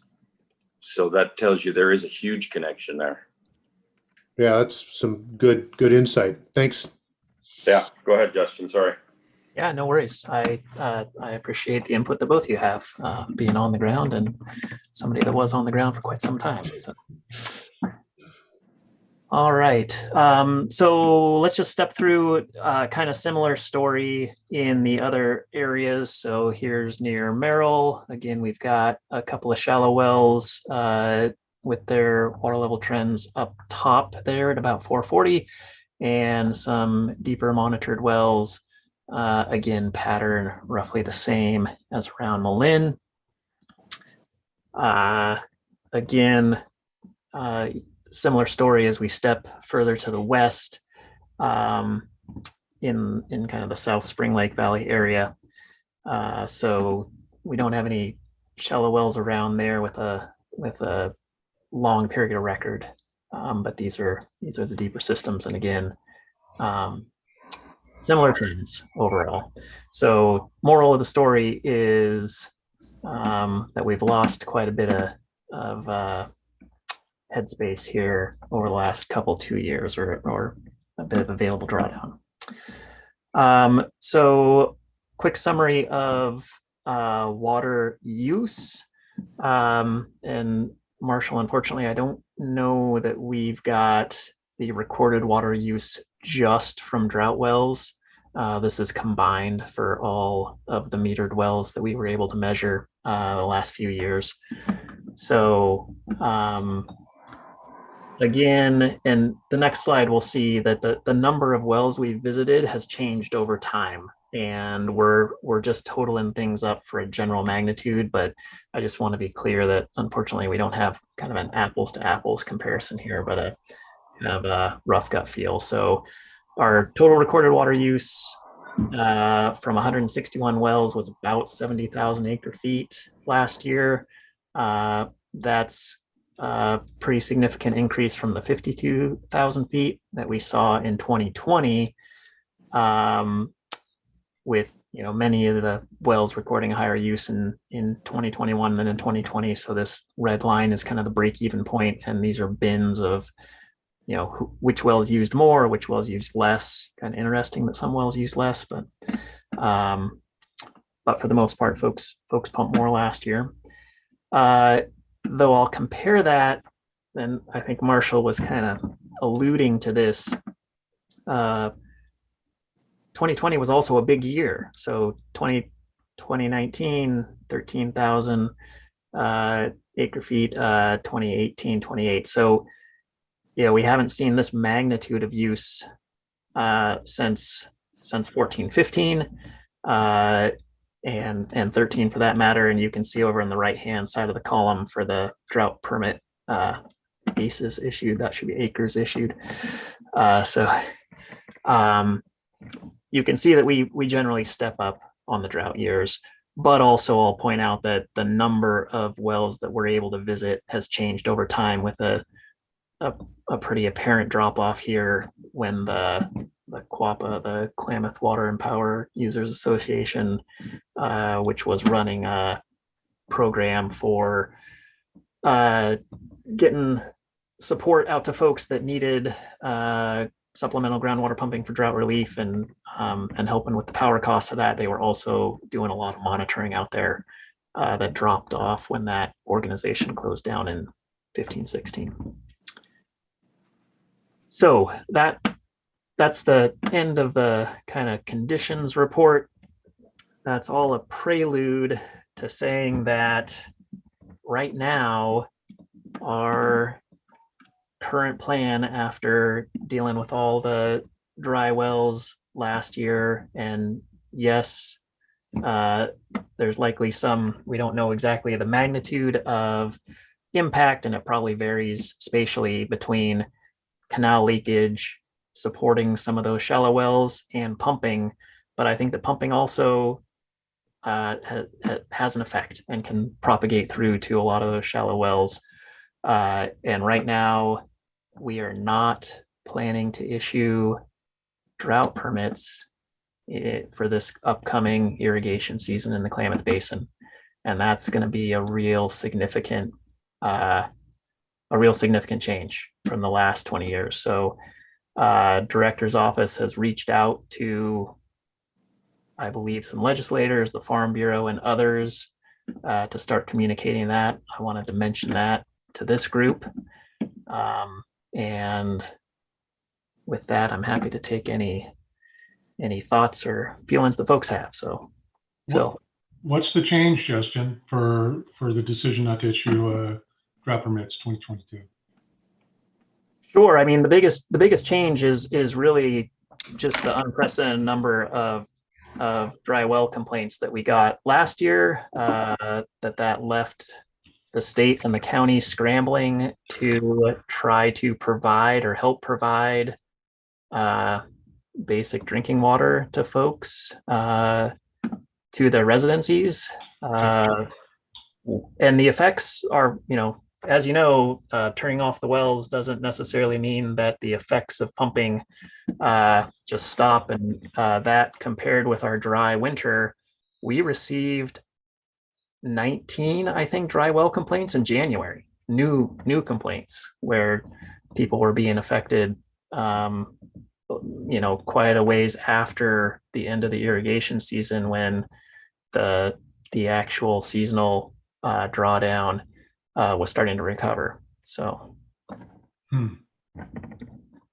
it's really the impacts, and I don't, again, it seems like some threshold was crossed, and so that's where we are sitting right now. Well, I know, just so you know how much moisture we've had since the first of the year down there.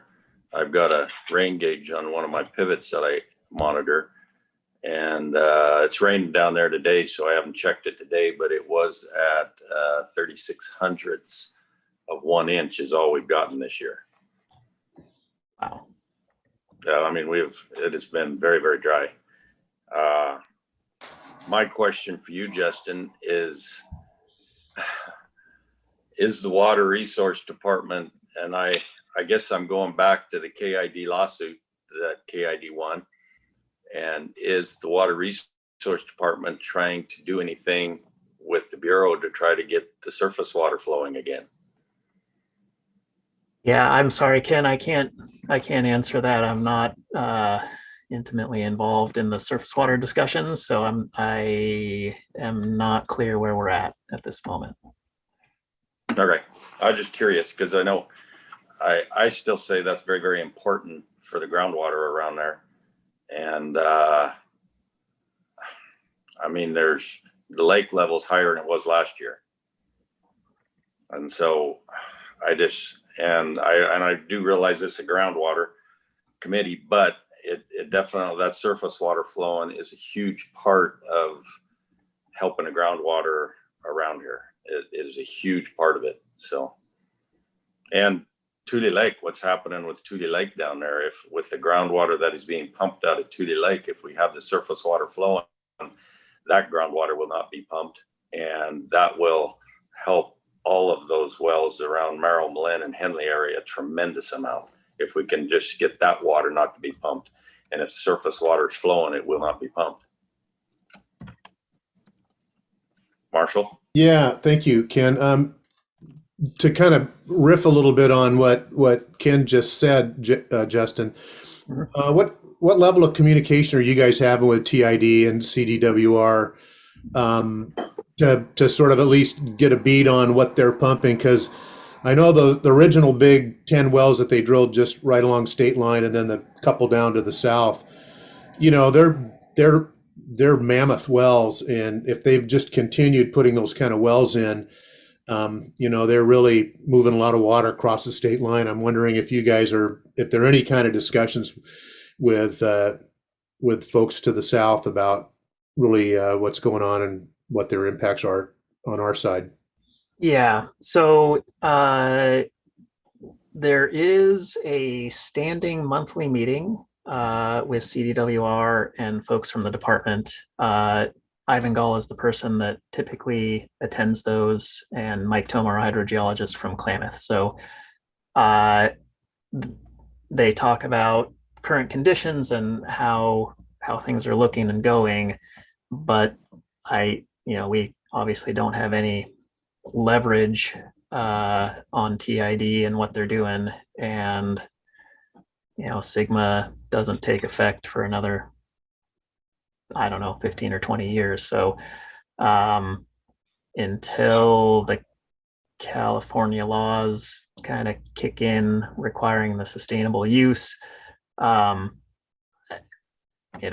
we can do is ask them to voluntarily cut back on pumping. And as Ken says, as long as the surface water is not flowing, I think that's good. That's a hard sell. But I don't disagree with anybody with you, Ken or Marshall, that certainly causes an impact. Just one that we don't have any leverage over. So, Phil? Yeah, wasn't there a Supreme Court decision last year, Tennessee versus some adjacent southern state? Georgia, yeah. Yeah, and the Supreme Court said that aquifer systems had to be utilized equitably, blah, blah, blah. Wouldn't that be the basis? You say you don't have leverage, and I'm not, yeah. I never love suggesting somebody get a lawyer and go to court. But wouldn't that Supreme Court decision suggest that we do have some leverage, and that, doing something particularly egregious along a border is no longer good? That's a really good question. I have not thought about this problem in that context. I'll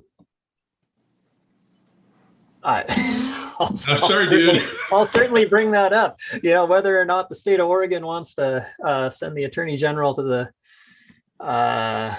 talk to the AG of California, I'm not sure. Seems like there's a precedent now for insisting that that's not okay. Yeah, that's a good point. Well, Phil, Phil, Justin, if you want my opinion, I think we go back to the Bureau of Reclamation. The Bureau of Reclamation, I don't believe, is listening to Oregon water law, where all waters within the state of Oregon belong to Oregon. And the Bureau is doing what they want with this water and not asking the state of Oregon. And so I believe it's more of a Bureau issue, and I'm sorry, but getting the Bureau out of control of these structures.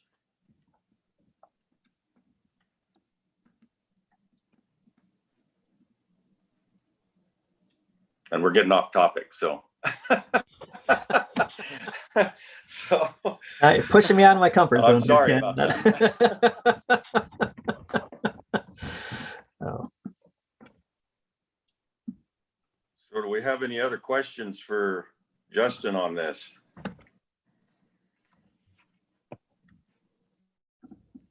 One quick one. And it's a yes or no answer, so it won't take any time. Are you guys getting any pumpage information from TID in regarding sort of what they're pumping every year? Because I know all their wells historically have been metered. Maybe it was just metered when they were getting money from the Bureau. I don't know, but I'm suspecting they're keeping track of it.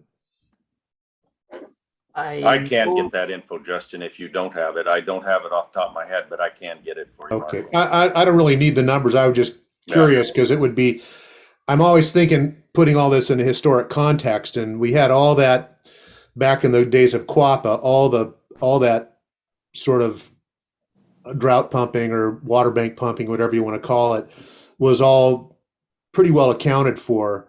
And it would be, if you had the California numbers now and we're able to combine that with your pumping numbers from metering on the Oregon side, you'd have a kind of a pretty good picture of the hit the system's taking. Anyway, that's it. I'm just curious more than anything. Anyway, thanks. Yeah. So I can say that we do share data, that we've got a data request out to them. I can say specifically, we've been looking for water level data to fill in our picture of what's happening across the border. Use might very well be part of that, but I'll check in with Mike, who's spearheading those conversations. I haven't heard the figure from this last year, but if I remember somewhat correctly, the figure from 20 was around 69,000 acre feet. Thanks. Okay, any other questions for Justin on this?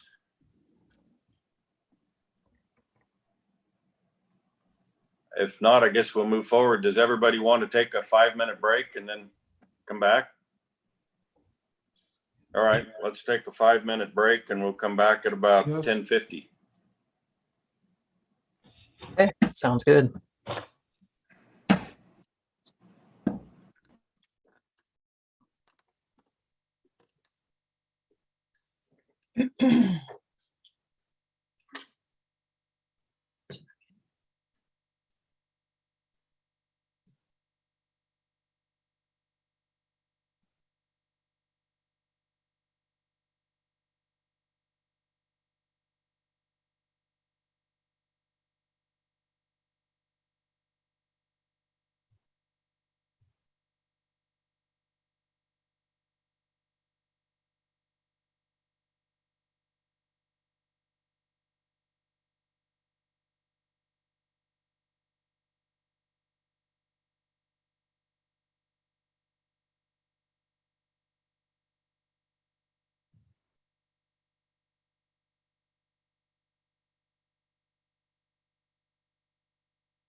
So Phil, you keeping busy?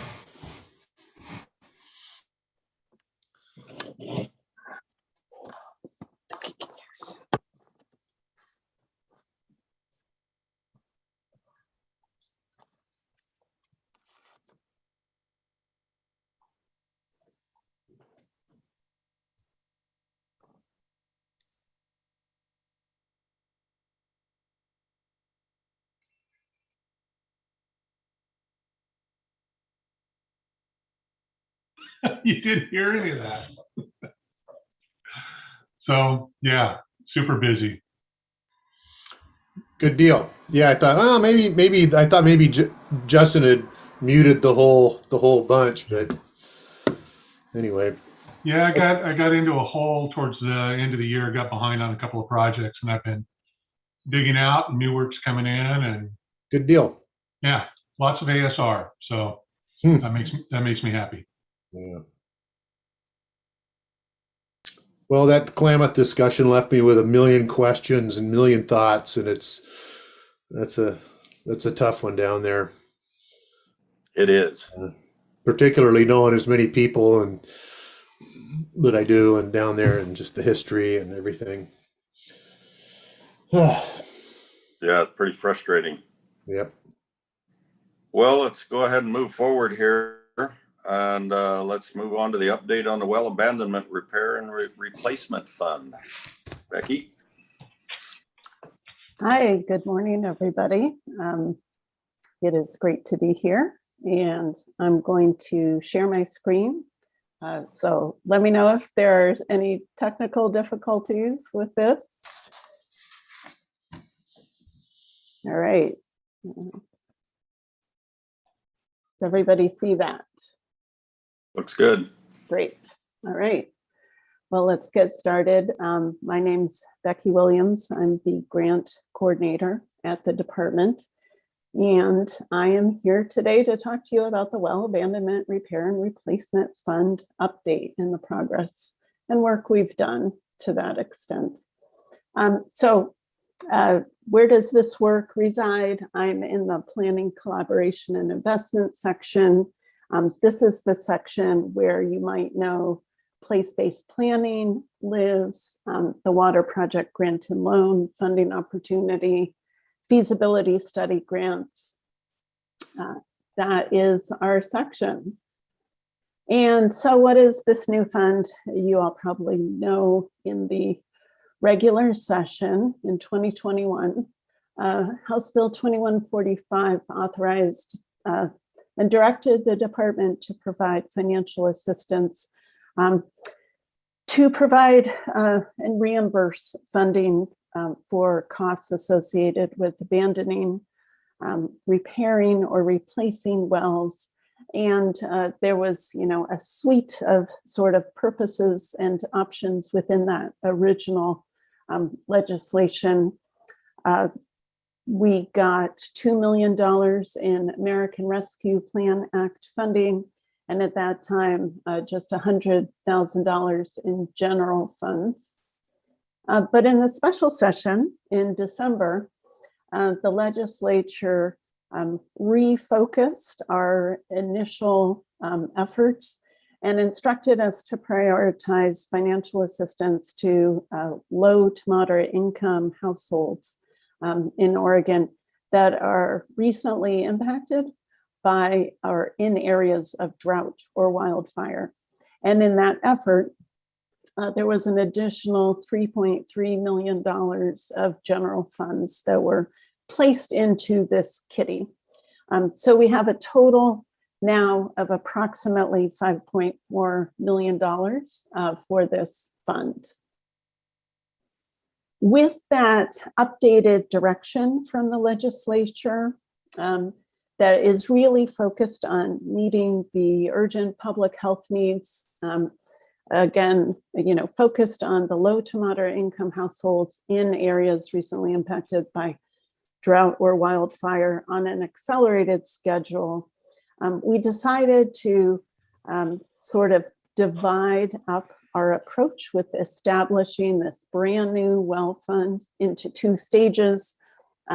Doing that first effort and launch on stage 2 with these particular priorities. And then stage 1 will follow with full fund implementation.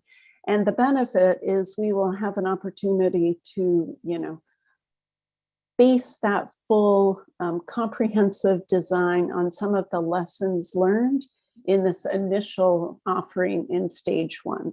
So we see that as an opportunity to really kind of test drive or pilot something, learn more before we build the whole project.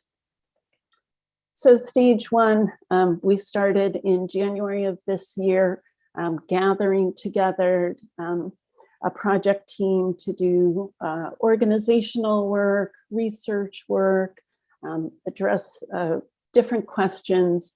And we anticipate that we will be ready to launch for implementation in May of 2022. Again, stage 2 will follow thereafter. Just sort of some basic, guiding principles, you might say, critical components, we've called them, in our funding opportunities that we really try to incorporate both in our current funding opportunities and then, of course, in establishing a brand new funding opportunity, as we want to focus on achieving results, the results that we intend to achieve. Obviously, we'd like to have a sustainable source of funding. We really want to equip and empower our applicants, incorporate in, requirements always have to be a part of this, but we want them to be reasoned with justification, removing unnecessary barriers for applicants and ourselves, and, basing the design of the fund on some fundamental principles of good stewardship with public funds. So in that effort of sort of organizing and researching, again, brand new fund. It's not like we have some current program that we're building off of. This is starting from ground zero. So there are technical and administrative challenges that are associated with standing up a brand new fund with no other framework in existence. There are some challenging expectations with rolling this out very quickly, that we want to be cognizant that there are people in need without water, and yet there are challenges with perhaps driller capacity and availability and other factors that that are challenges to meet perhaps any unrealistic expectations that just because we have money in this fund, we may not be able to effectively get people access to water immediately. There are timeline considerations as well, and resource barriers, our own internal challenges, and then, as I mentioned, the challenges of resources within the drilling community. Again, as we think of designing a brand new funding program, we sat back and really thought, well, what are the questions we need to identify now that will, if we address and consider these questions now, our hope is that we streamline processes down the line and overcome unintended or unanticipated challenges, right? We won't be able to think of everything, but it is certainly our goal to identify as many questions now as we can. Some of those might span the breadth and range of questions, such as what are the components that would be reimbursable by the fund? What are the condition of those components? We don't want to necessarily drill a new well if the condition of a current well, perhaps it's the pump that is not sufficient to supply the household with water. So we've had to look at, what are those eligibility criteria and processes that we would want to examine on the current condition of the well, and then what would be eligible for financial reimbursement. There's also other technical administrative challenges that we are trying to prepare for and work with associated, for example, with working directly with homeowners. In this stage one, we are focusing on low to moderate income households. So defining what that low to moderate income means, and then building a process that provides us the opportunity for income verification and then secures those applicants' personal financial information such that it is not, open to any sort of information security questions or vulnerabilities is really important to us. There's other technical challenges associated with the direction to focus on areas recently impacted by wildfire or drought also. It's making those definitions. What actually is an area of drought? Is it only a governor declared area of drought, or do we use that in combination with other definitions and ways to verify the drought conditions present? It's important to us that we integrate equity in design and distribution of funds. There are certain areas of the state that have an advantage of already having sort of a informational infrastructure built up. And if we only operated on a first in, first out basis, we might see all funds go to those particular advantaged parts of the state where folks know this is coming and they're ready. And we might be neglectful of other areas of the state where people also don't have water. So it's important that we develop and consider a distribution formula that is equitable.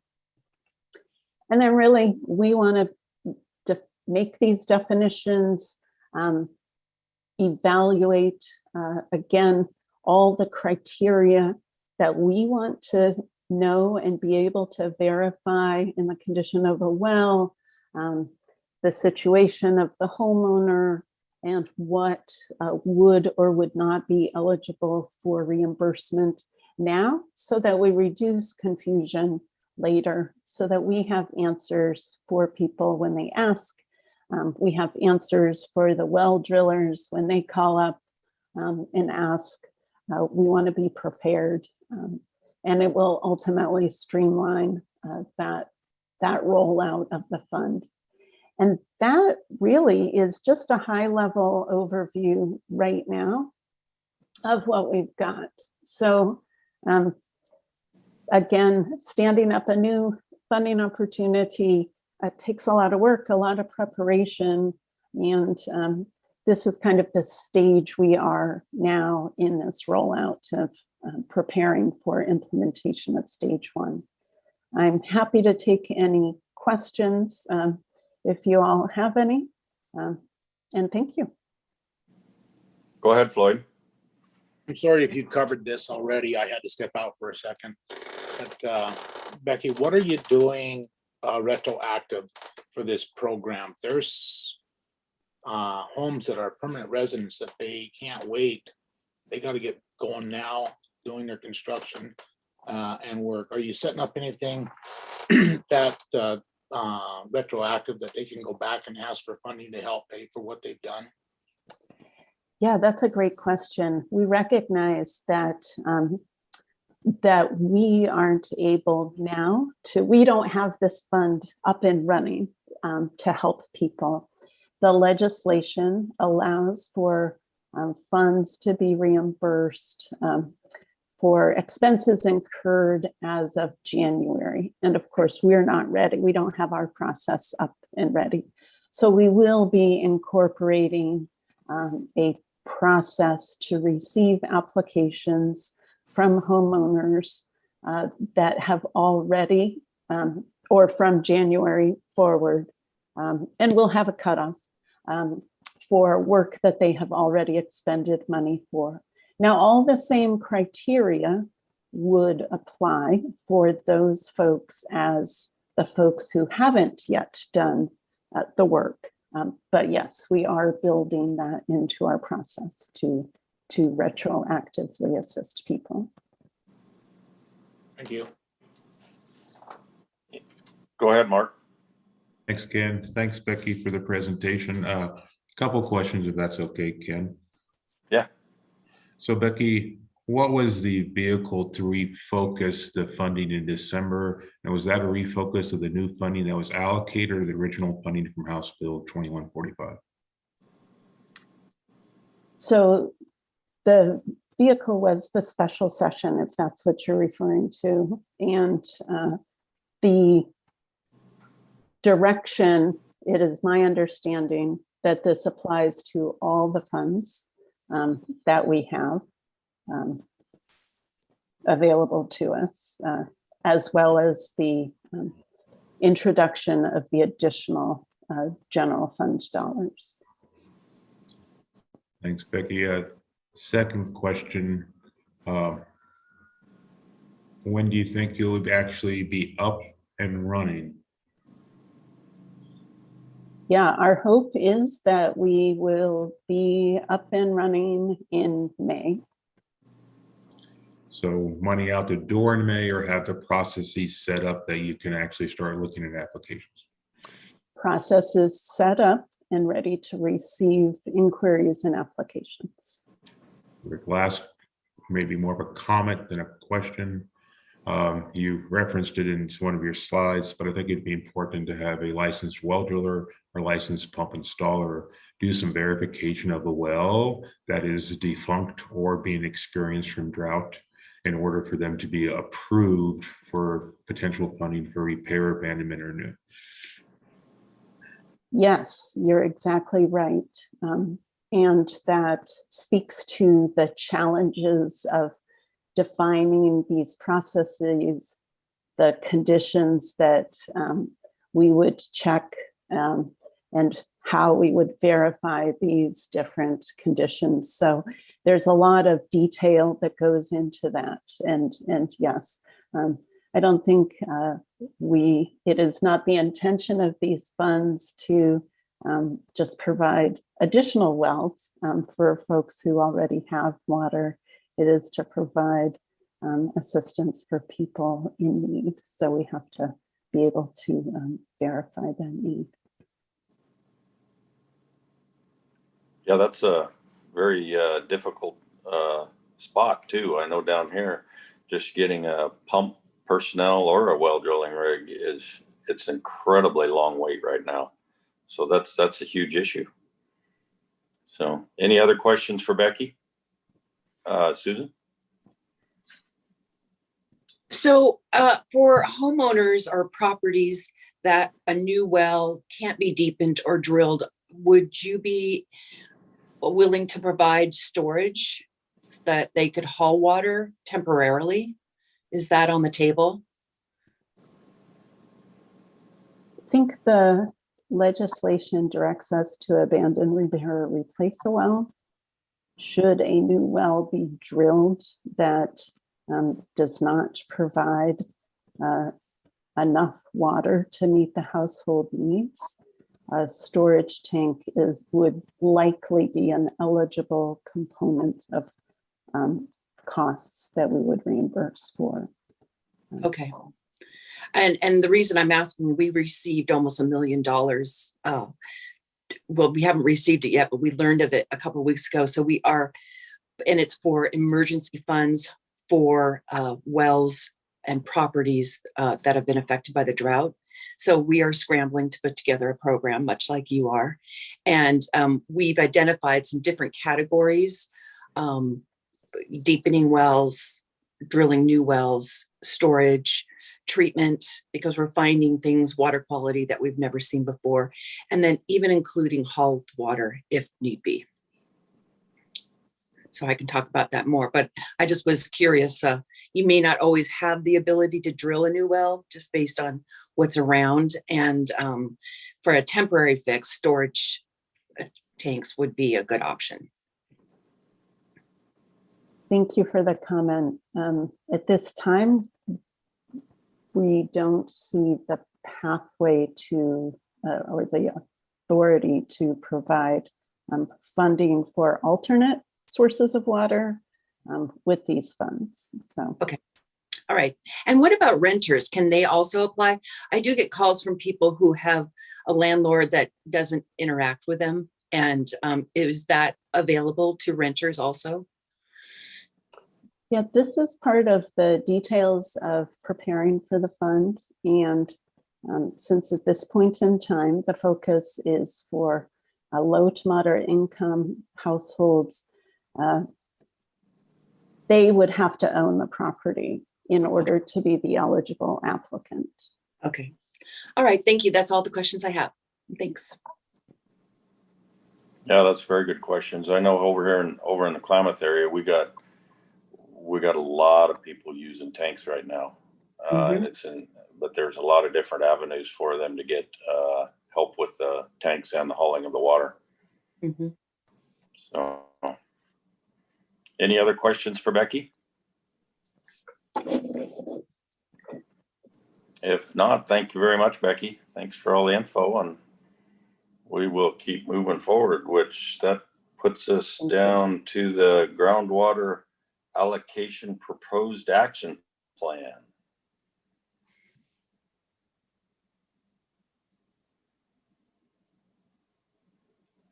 Is Doug on? Doug is There he here. is. Good morning, everyone. I see a lot of familiar faces and familiar names here. Representative Owens, good to see you.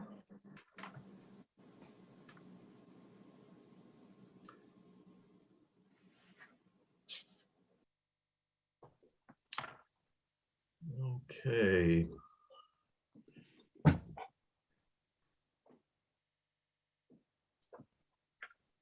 Let me adjust my screen just a moment here. And I'm going to, good morning, everyone. Doug Woodcock, Deputy Director with Water Resources Department. And I'm going to do just a little cue up of this presentation and then hand it over to Justin. And so I would point out that we've been having a lot of conversations with our commission of late about water supplies and our allocation process around groundwater. And this has come about because the department is increasingly observing areas of groundwater decline around the state. We're receiving more complaints for regulation. With the drying and warming condition, water masters are reporting distribution of surface water going back further in priority than they have done so in the past.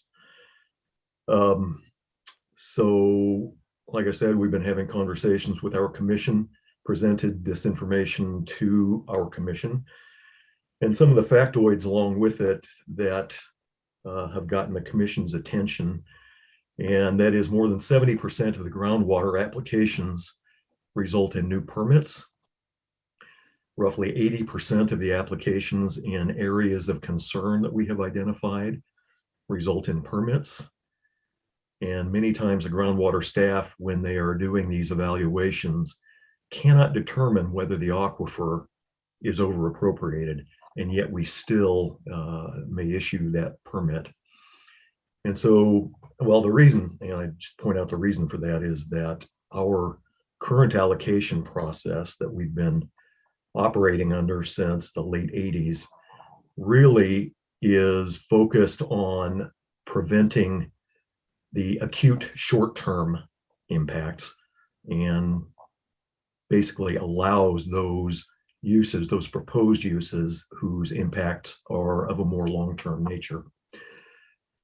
So from these conversations with the commission, they have directed us to reassess our allocation process and come back with a proposal for an updated allocation process that's more protective of senior water right holders. And so we've got a commission meeting coming up this week, and we are coming back with a second presentation, the first one back in December, went into some detail about the points that I've just raised with you here and some of the history of our allocation process. And now we are coming back on Thursday to present them with some internal conversations that we've been having and proposed directions to move forward.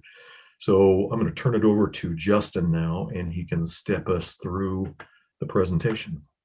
All right, thank you, Doug.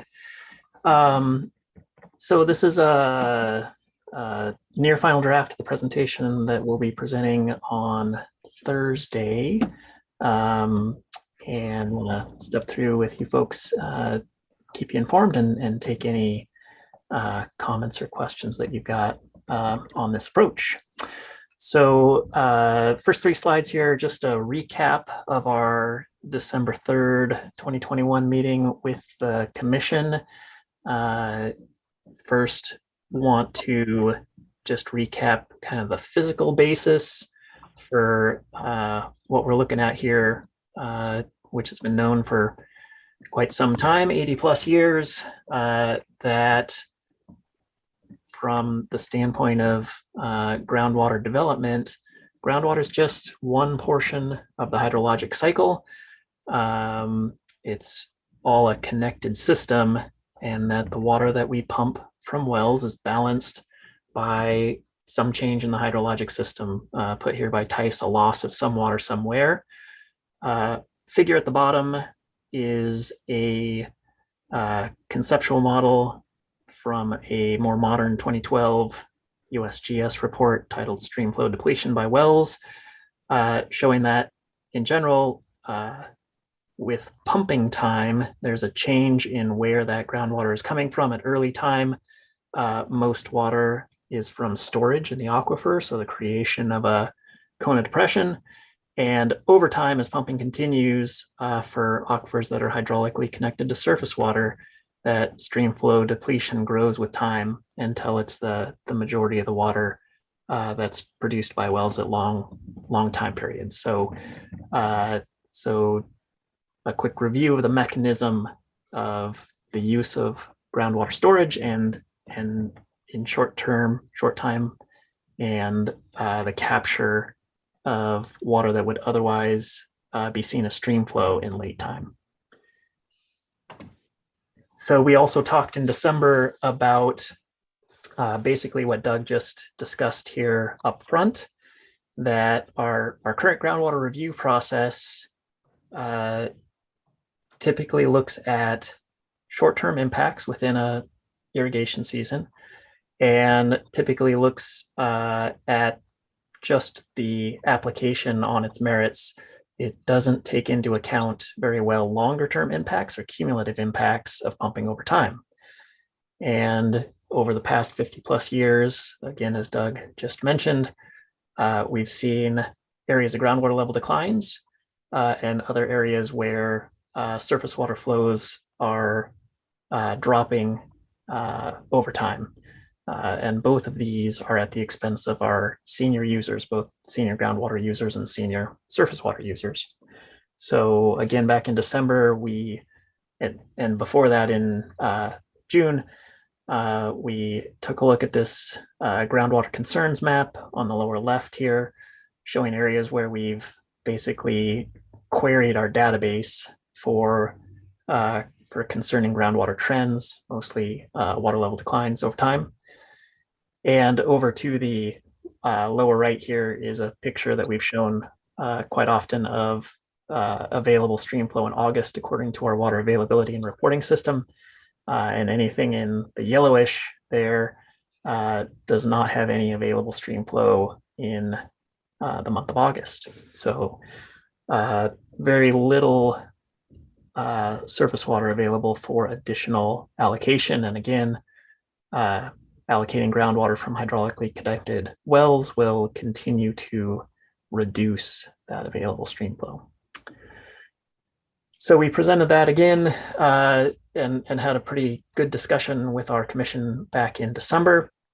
And the commission provided us with, well, a lot of comments and questions, but they asked us to come back in March with recommendations developed to update the groundwater allocation review process, and told us this is a high priority and that we should be acting on this in 2022. So with that, we've got a set of recommendations that the commission asked us to provide.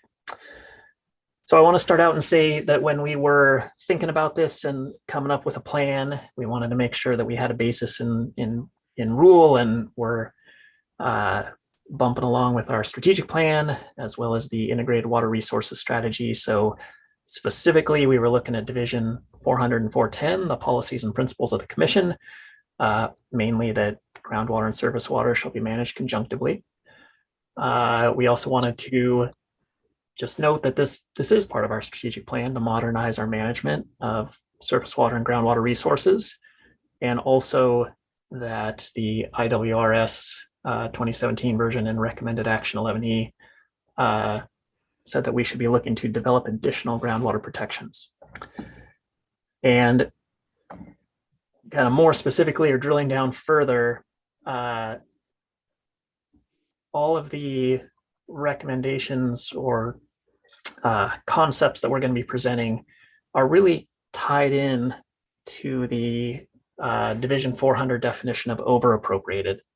So we were looking at this definition where groundwater over-appropriation is a condition in which there's this two-part condition.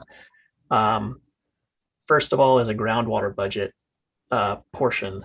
The appropriation of groundwater resources by all rights exceeds average annual recharge, or groundwater surface water condition. Groundwater appropriation results in further depletion of already over-appropriated surface water.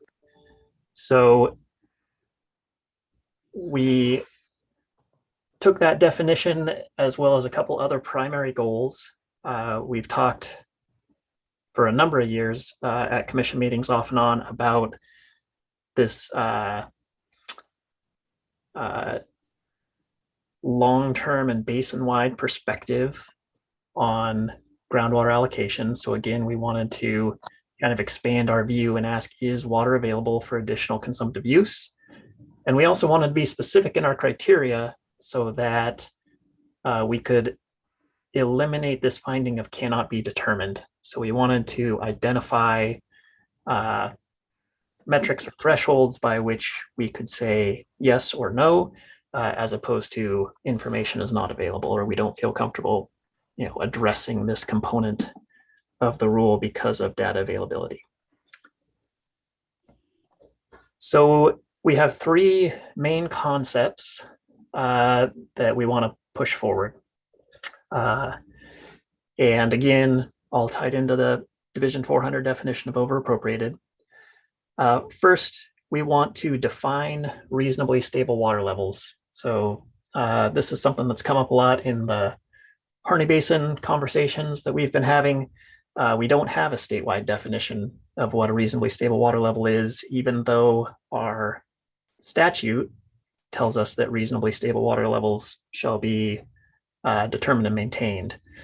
So once we come up with that, that's going to help us with our cannot be determined checkbox. That's really a groundwater level related concept. The next two are both groundwater surface water interaction related. We want to define already over appropriated from that Division 400 definition for surface waters using our water availability reporting system. And then we also want to take into account the observations that our water master and hydrotechs and other field staff are making in the field, and take a look at regulation history on a stream. So if we see that a stream has been, regulated back year after year, that's a good indication that there's no longer water available, or that the stream is already over appropriated. So a little bit more detail on those three concepts. Again, I've clipped out kind of a partial definition from Division 400. And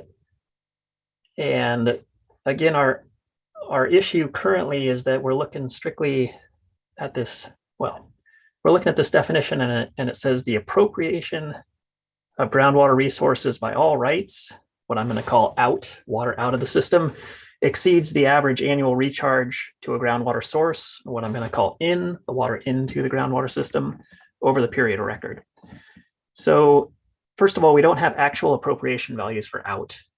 We know how much we've allocated, but what's used in any given year is some proportion of that.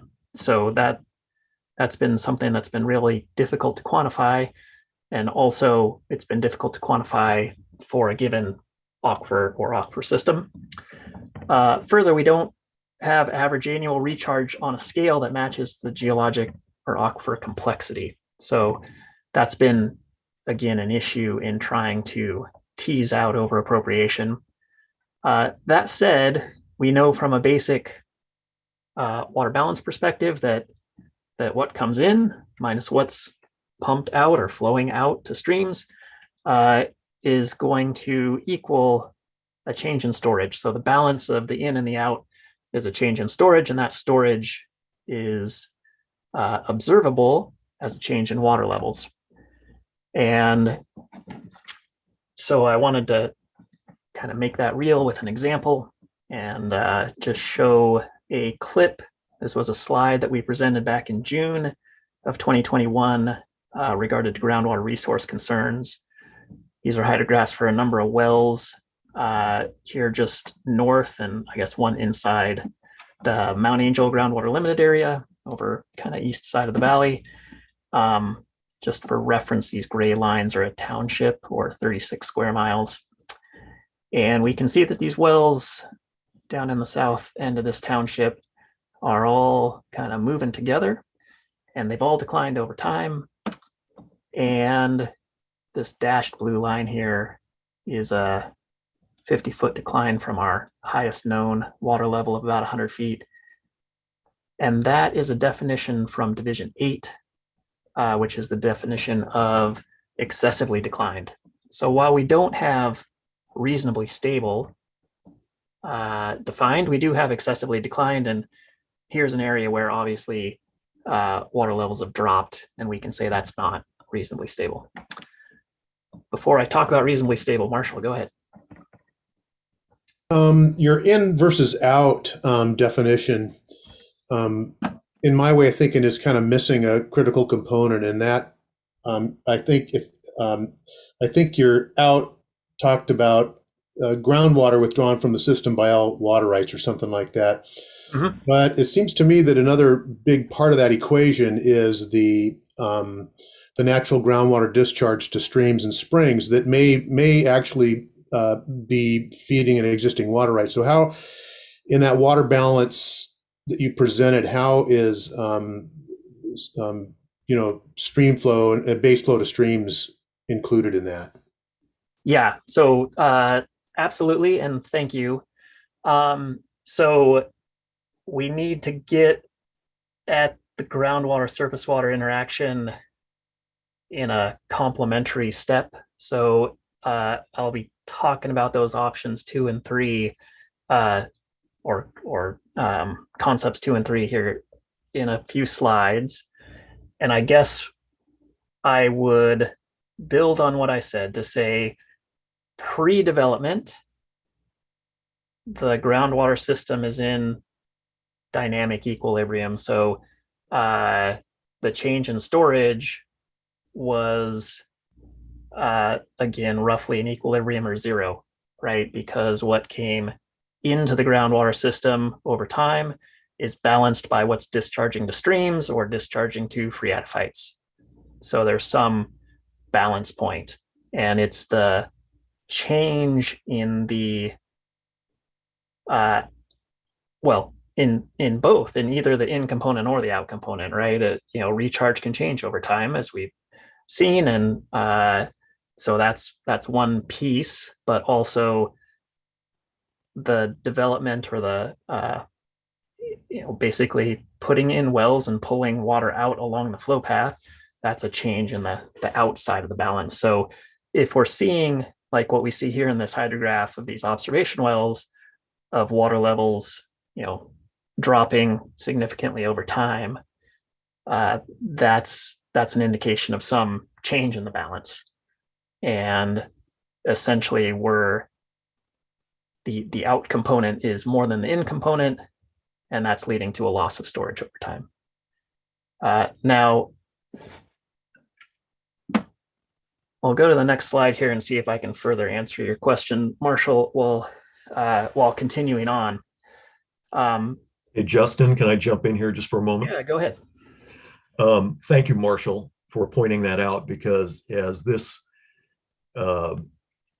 is an opportunity for us to present this information, you also point out that we have presented this as a water balance, and that's really not what that narrative was intended to be. It's really about that definition that we have to operate under for over appropriated, which speaks to us knowing what the appropriation of the groundwater resource is. And as Justin identified that as an out, should not be the out, as you were pointing out, for the full definition of a water balance. So we will refine that in the presentation to the commission. Yeah, thanks.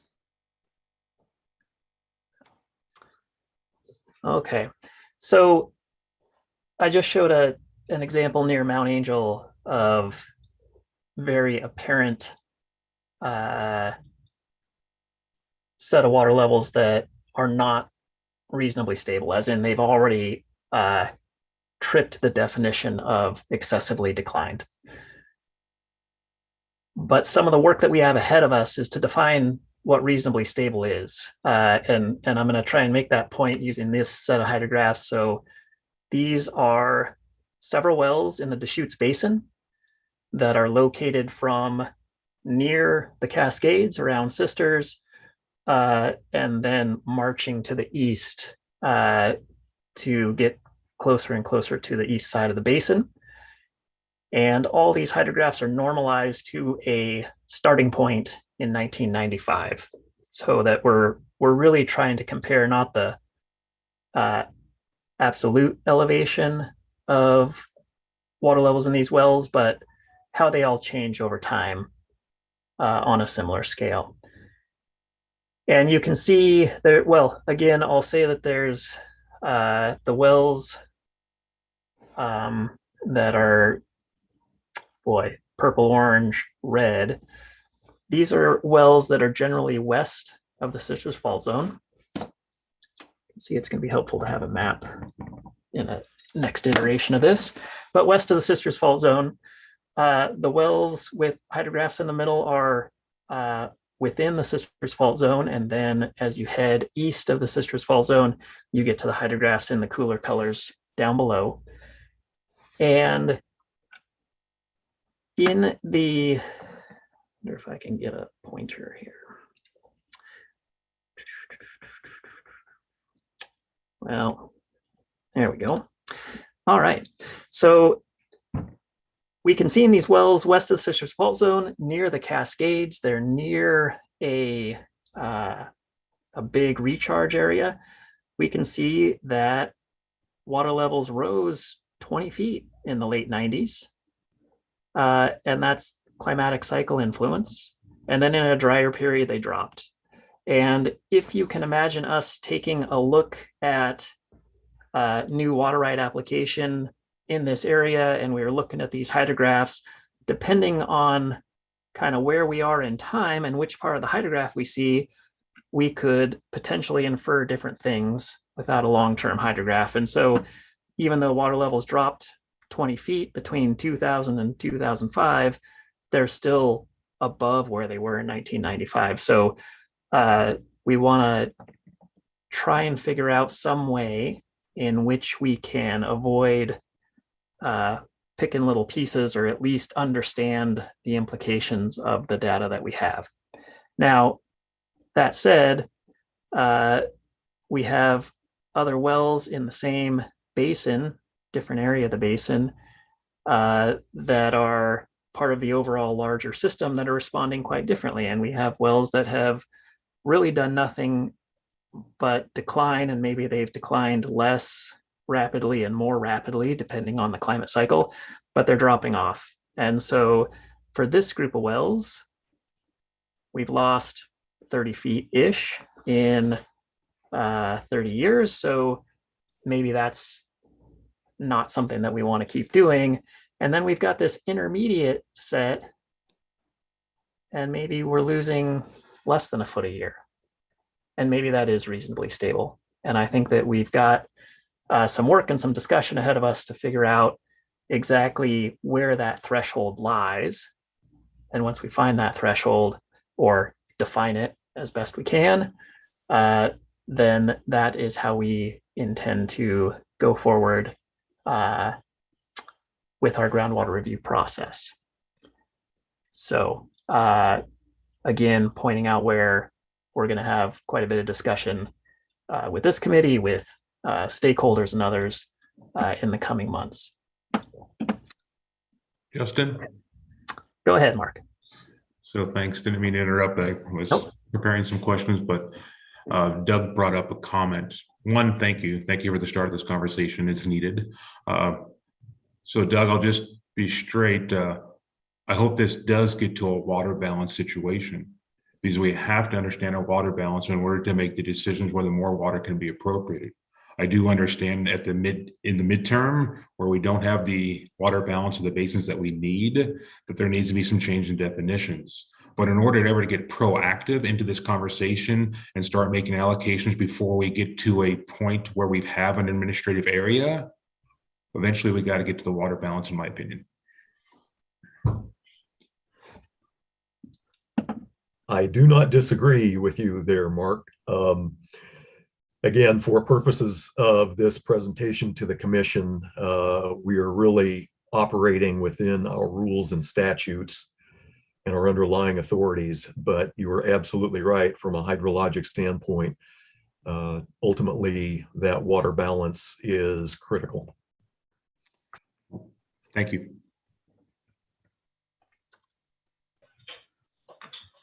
Okay, so I'm gonna then move on to concepts 2 and 3, which are focused on the second half of the definition of overappropriated and have to do with groundwater development and its impact on surface water availability. Hey, Justin. Yep. I think Phil has a question on the previous. Oh, I'm sorry. Yeah, go ahead. I do. I have several questions. Thanks, Doug. But they can wait to the end. They're sort of big picture, not specific to where we were. Okay.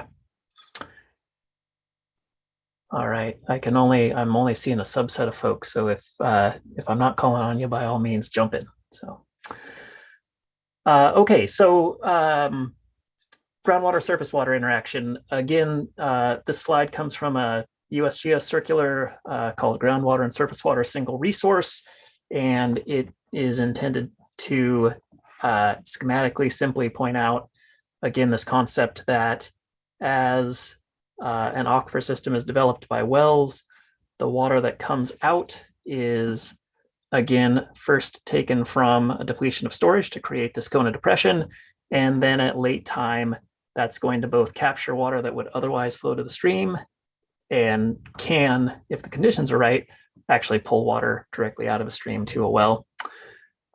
Either way, it reduces base flow in the stream. And so if that stream is already overappropriated, then groundwater development is going to impact that overappropriated stream and the senior users on it. So we want to make sure that we take that into account And our current set of rules right now, again, limit us to a look at wells within a mile or less of a stream and pumping impacts in a single season, though impacts can be cumulative. So we're looking at ways to expand that out and take a more holistic long-term view.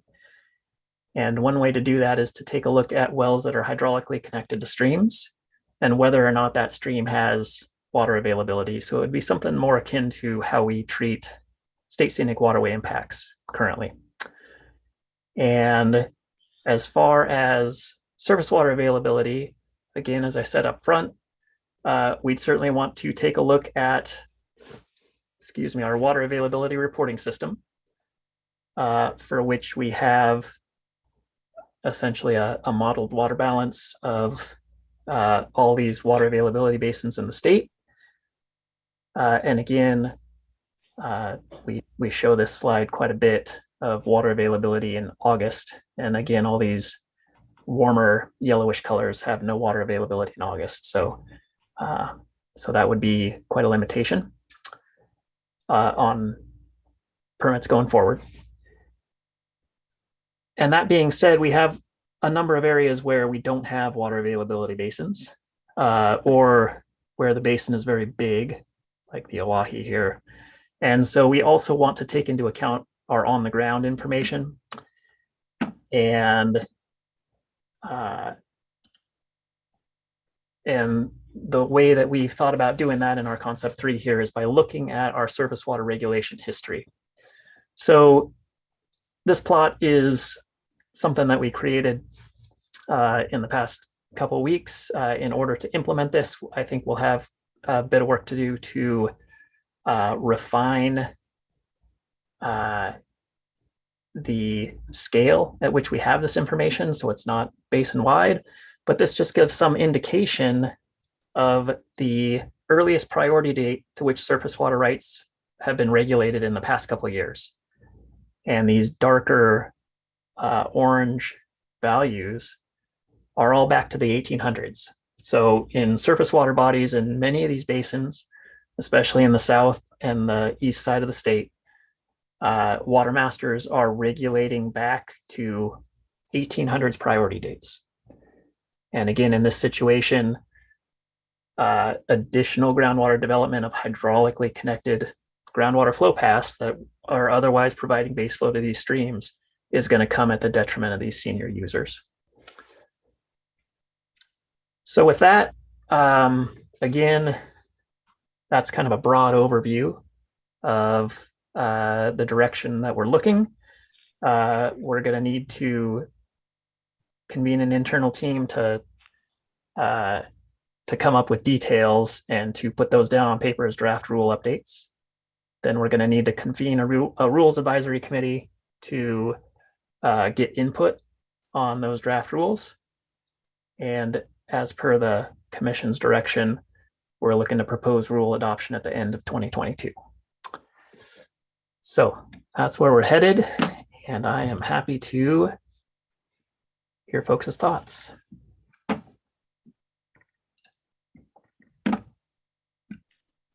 Hey, Justin, it's Phil. Yeah, go ahead. So I understand what's going on here. This is a big overhaul.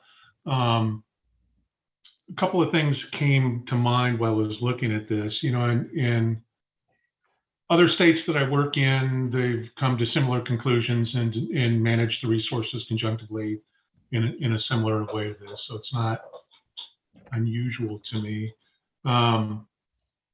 There were folks that objected to having exempt wells still going in at a high rate, and there were some lawsuits over that. Most notably the Hearst decision in Washington State, where they said, we're not just going to point at cities or ag because they're the biggest users. You can die a death. A stream can die a death of 1,000 paper cuts with exempt wells also. And so they've developed some regulation strategies around that, mitigation plan strategies, basin strategies where people are doing trading and, all kinds of stuff highly treated wastewater being used to recharge shallow alluvial aquifers near streams to offset additional development, lots of partnerships going forward. Like, have you guys, brought any consideration of exempt uses into this concept? It sounds like we're talking about issuing new water rights only to this point. Is that some future agenda item for you after the big users are addressed with this overhaul? I think I'll go ahead and jump in there, Justin. That may be a future agenda item. It is not before us today, but it is something that I think we will be confronted with. What we've been directed by the commission to date is to look at our current permitting allocation policy. And so that's really the focus of what we're working on today. A follow-up question. It's in working in some other states, it's notable that in Oregon, the determination of availability and, your ability to apply for a new water right can happen after a well is installed and tested. Has there been any consideration to revising that and doing it in the inverse, where you have to show that the water is available and have a right before you invest sometimes, $500,000 in a deep supply well? Yeah, well, I mean, that's a current statute that folks are not supposed to develop infrastructure before they have a water right in hand. Really difficult to enforce because there's nothing to stop somebody from drilling a 16-inch or larger well for exempt use purposes, right? Our exempt uses are tied to limited withdrawal and what have you, but not to any well diameter. So yeah, it's tied to the start card in other states. Yeah, right. So that's an existing law, and we always try and emphasize that to people, not to get out in front of their permitting with their investments. So. Well, I think, and this is just a comment, it's not a question. I think this idea about what's reasonably sustainable in terms of water levels that's going to be a fascinating discussion. I've been part of some of those. Yeah. The Palouse comes to mind, where water levels have been declining for a good long time. There's obviously over appropriation of two basalt aquifer systems. There's no turning it around without some major infrastructure projects. And people are still arguing about the sustainability. You've got a geography professor at Moscow saying, well, if the aquifer is 10,000 feet deep and the storage coefficient is X, we've got water for 900 years, and as if you can just continue to chase it down to 1,200 feet or whatever. So, those arguments are complex and difficult to resolve. I think that notion of some reasonably sustainable water level, or even a sustainable rate of decline in water level, that you're taking on a big task. Yep. No, agreed. I agree. And I guess I want to, it's a good opportunity to emphasize we have these concepts and we're envisioning they're all going to work together, right? There's going to be areas where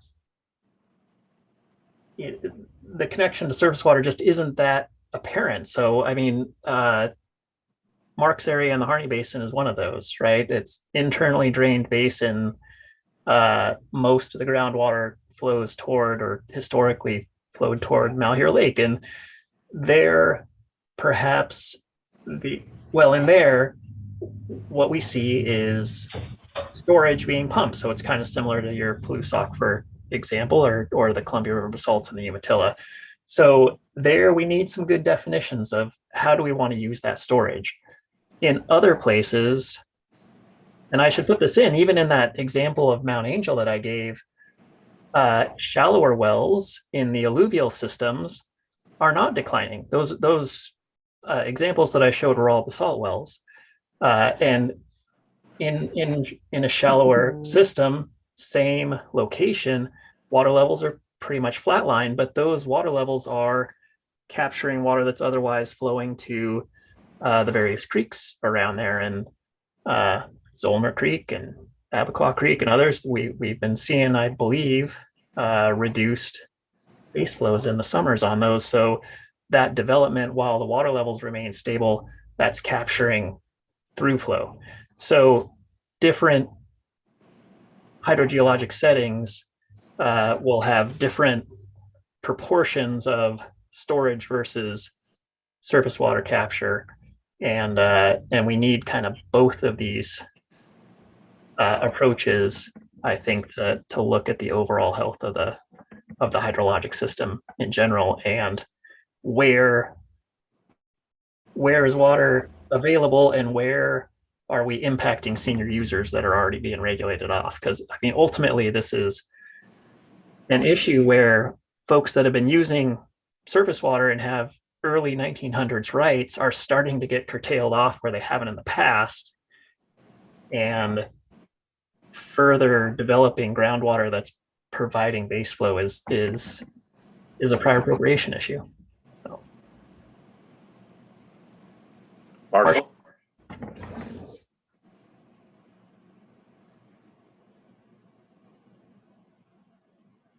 I think, and this may be a part of a bigger discussion, is to differentiate between stable water levels and an acceptable water level. In other words, there may be an area where I say, yeah, we'll tolerate 30 feet of water level decline. Everybody can get by. That's a different idea than dealing with declines. And I think if you look at, and you mentioned the difference of between different geologic settings. You know, declines in Columbia River basalt aquifers have been really, really problematic because the recharge is so low. In some ways, you could consider it. And Phil, you may chime in here if I'm totally getting something that you disagree with. But in basalt, in some ways, you're mining water. It's really, really hard for natural recharge to keep up with even fairly modest withdrawals. In the Deschutes Basin, in contrast, you know, that system has access to a lot of decline. So, I mean, to a lot of recharge. So in the wells you showed there, particularly the ones east of, you know, the Sisters Fault Zone far from the Cascades, we're seeing what looks like a linear decline. Now, in the ideal theoretical world, you would increase the pumping and you would see the water levels eventually kind of re-equilibrate and kind of stabilize again. But unfortunately, what happens is as we're starting to see these declines, the development continues. And so we see this system that's never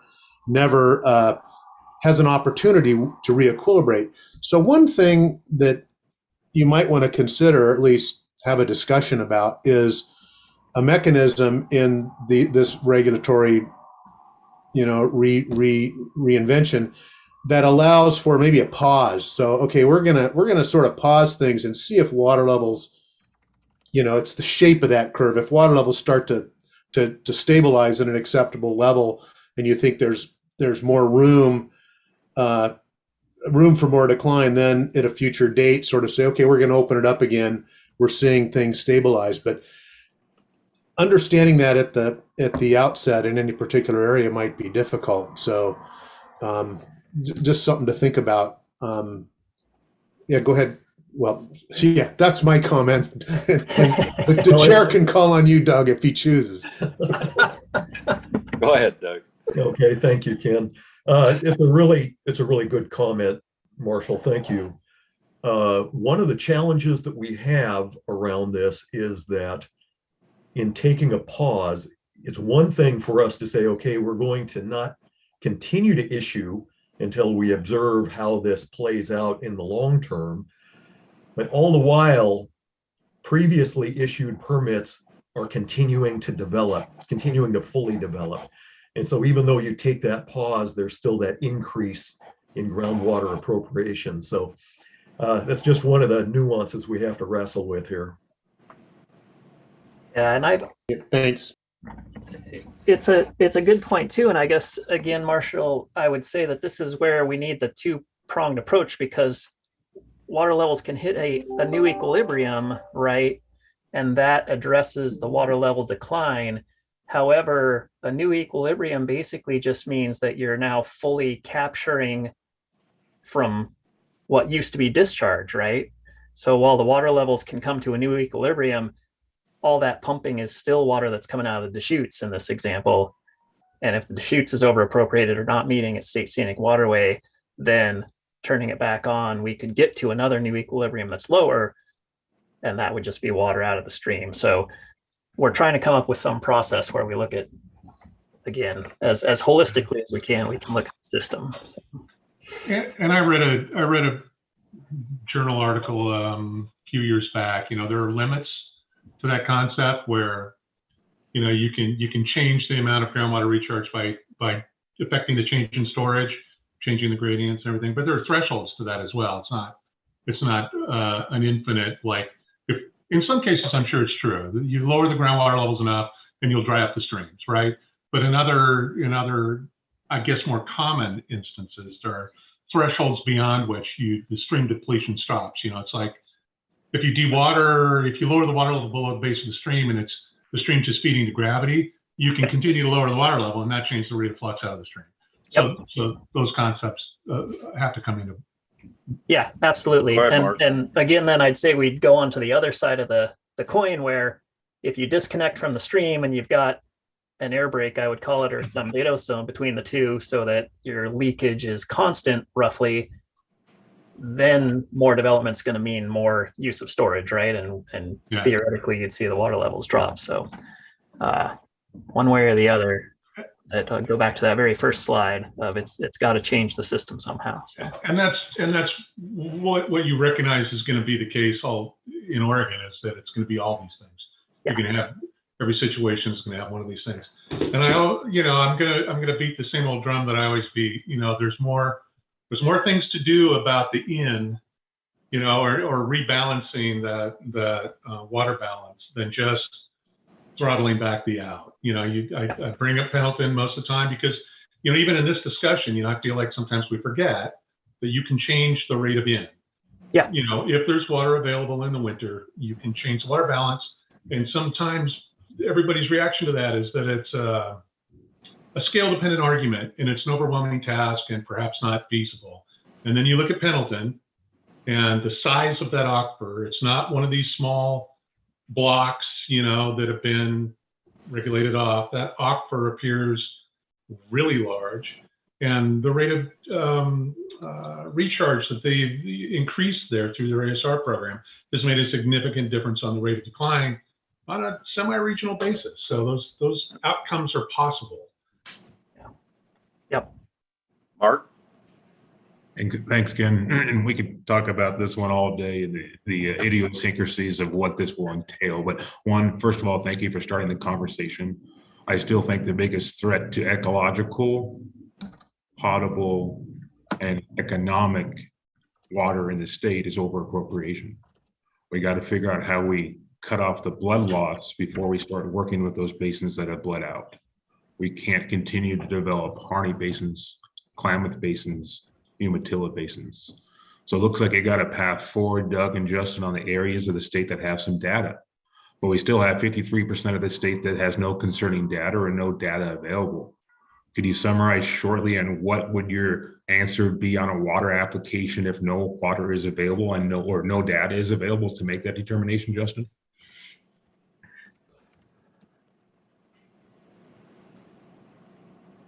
Yeah, that's going to remain tough. So I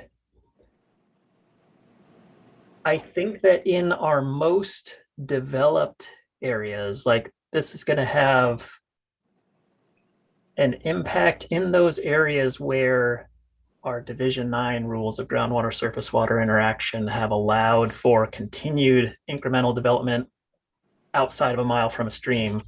where cumulative impacts take longer than a year to hit the stream from our models of how the interaction works. Some of those areas of no data, I'll say, are federal lands, federal forests, or BLM, and I think that we're always going to have some of those areas where we have these big gray splotches on the map because there's just no or very little development going on. So we just don't have the well coverage, but also little risk of large development.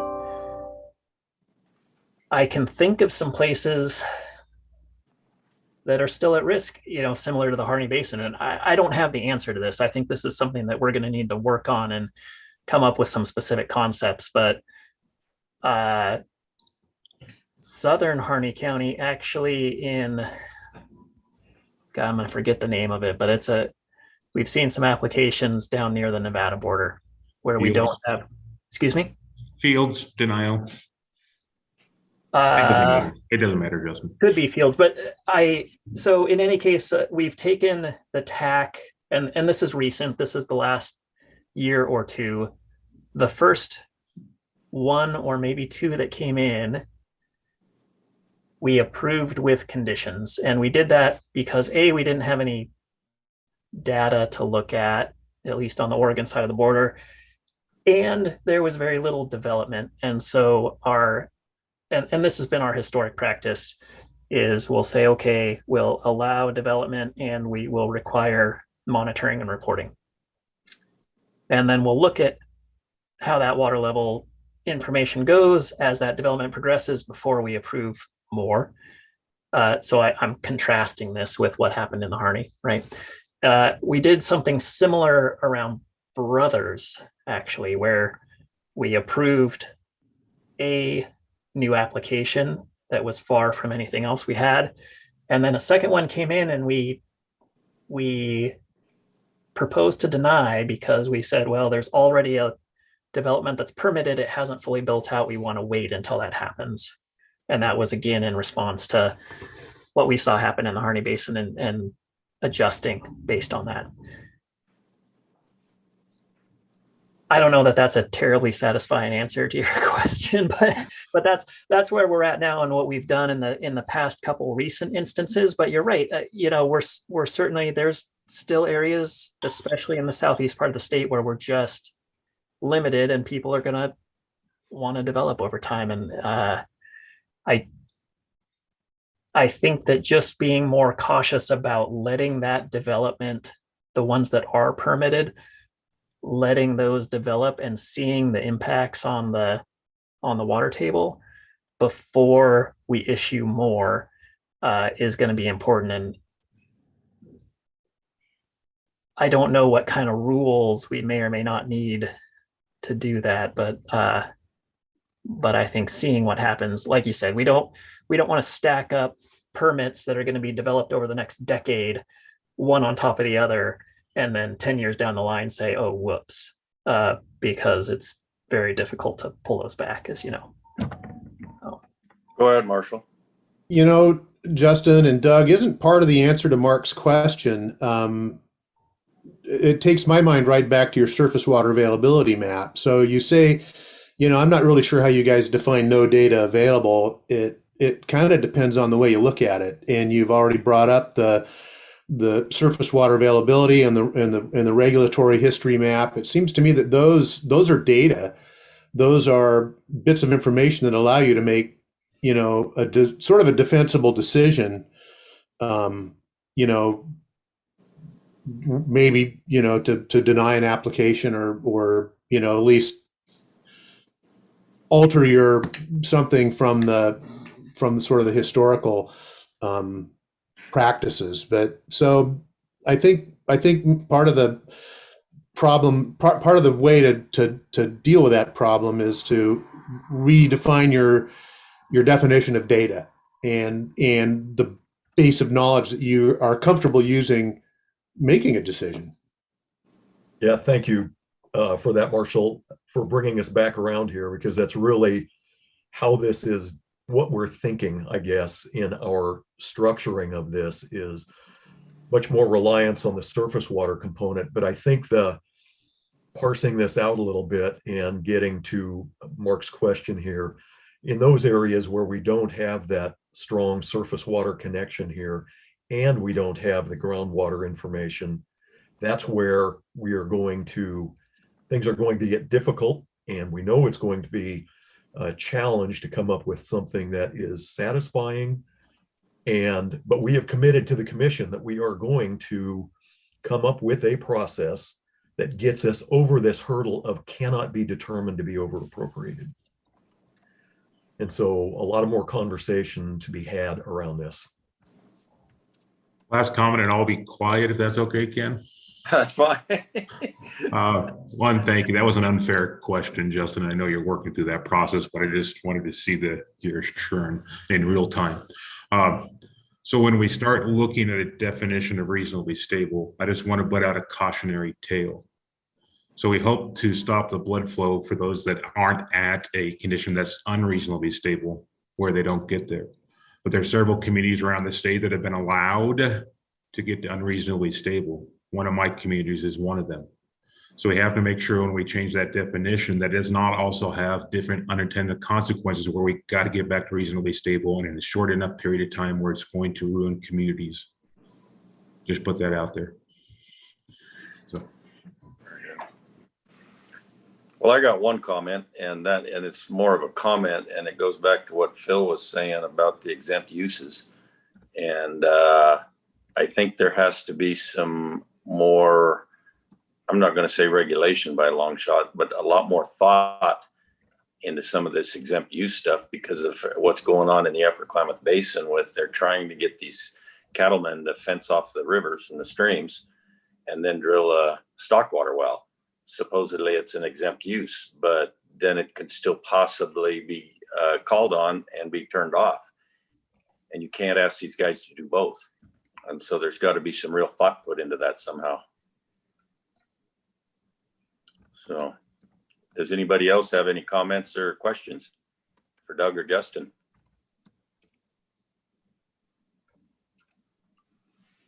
If not, thank you, Justin, and thank you, Doug. Everyone must be getting hungry. Thank you, everybody. I really appreciate the invitation and appreciate the thoughtful discussion.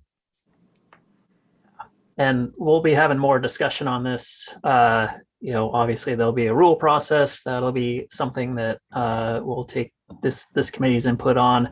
We're also going to be providing updates to the commission as we go and are developing these, and we'll bring that to y'all as well and look for your input there to help us craft the most reasonable set of definitions we can. So thank you for your input. Sounds good, Justin. Thank you both. So we'll move on to committee member updates. Does any committee members have updates they want to chat about?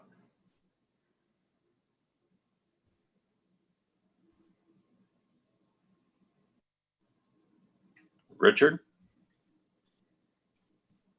Yeah, good morning. I've mentioned to Justin for our next meeting a topic of Beaverton's aquifer recharge system that they're putting in that's called a purple pipe system, where it's marginally treated urban runoff that they're pumping into my drinking water aquifer. And it concerns me a little, so we'll have that as a item at our next meeting.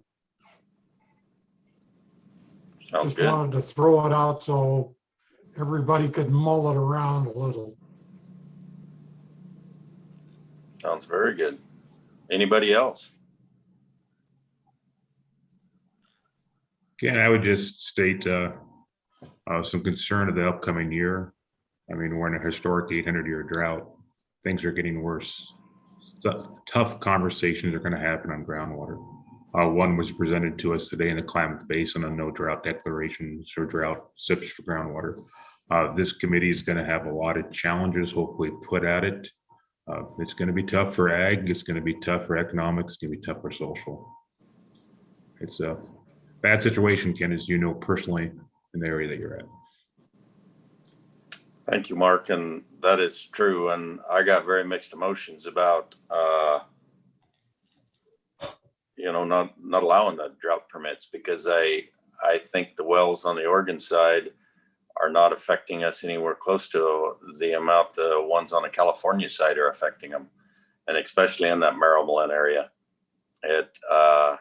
Everybody says the aquifers down there flow from the north, and I disagree with you. I think it's flowing from the south, because I think that's why the Oregon side is being affected the fastest.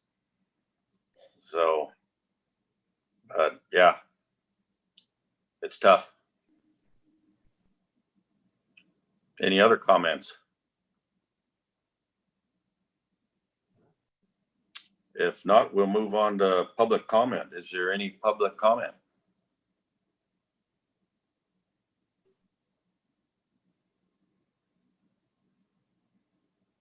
Yeah, you see more people than I do, Justin. Let me know if anybody's raising their hands. You're muted, Justin. Thanks. I don't see anybody else, Ken, with their hands raised. Looks like we've only got 2 external members out still on with us here, Ken Yates and Paige Haxton Evans. So if either of you have a public comment, let us know.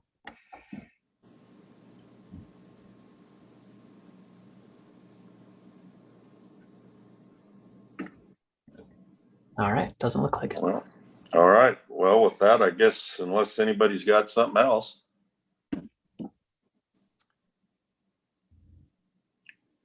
I would entertain a motion to adjourn. So moved. Do I have a second? Sure, I'll second that. All right. All in favor? Aye. Aye. All right. Thank you all. Good meeting. Thanks, Thanks. Justin. Yep, thank you. Look forward to continuing conversation. So Yeah, this was a good one. This was a good one. all right. Yeah. Well, don't have anything else to say. I really appreciate all your guys' input and look forward to working together to come out with something new. I was just reviewing the Oregon Business Council paper that they had put out on updating our their views on updating the water system, and this is in alignment with some of their recommendations as well. So they had pointed out that the last major overhaul was in the 90s and that we were due, and so this is one component of that. All right. Well, thanks everybody, and Yep. Talk to you later. Thank you all. See you later. Bye bye. Nice seeing everybody. You too. Bye bye.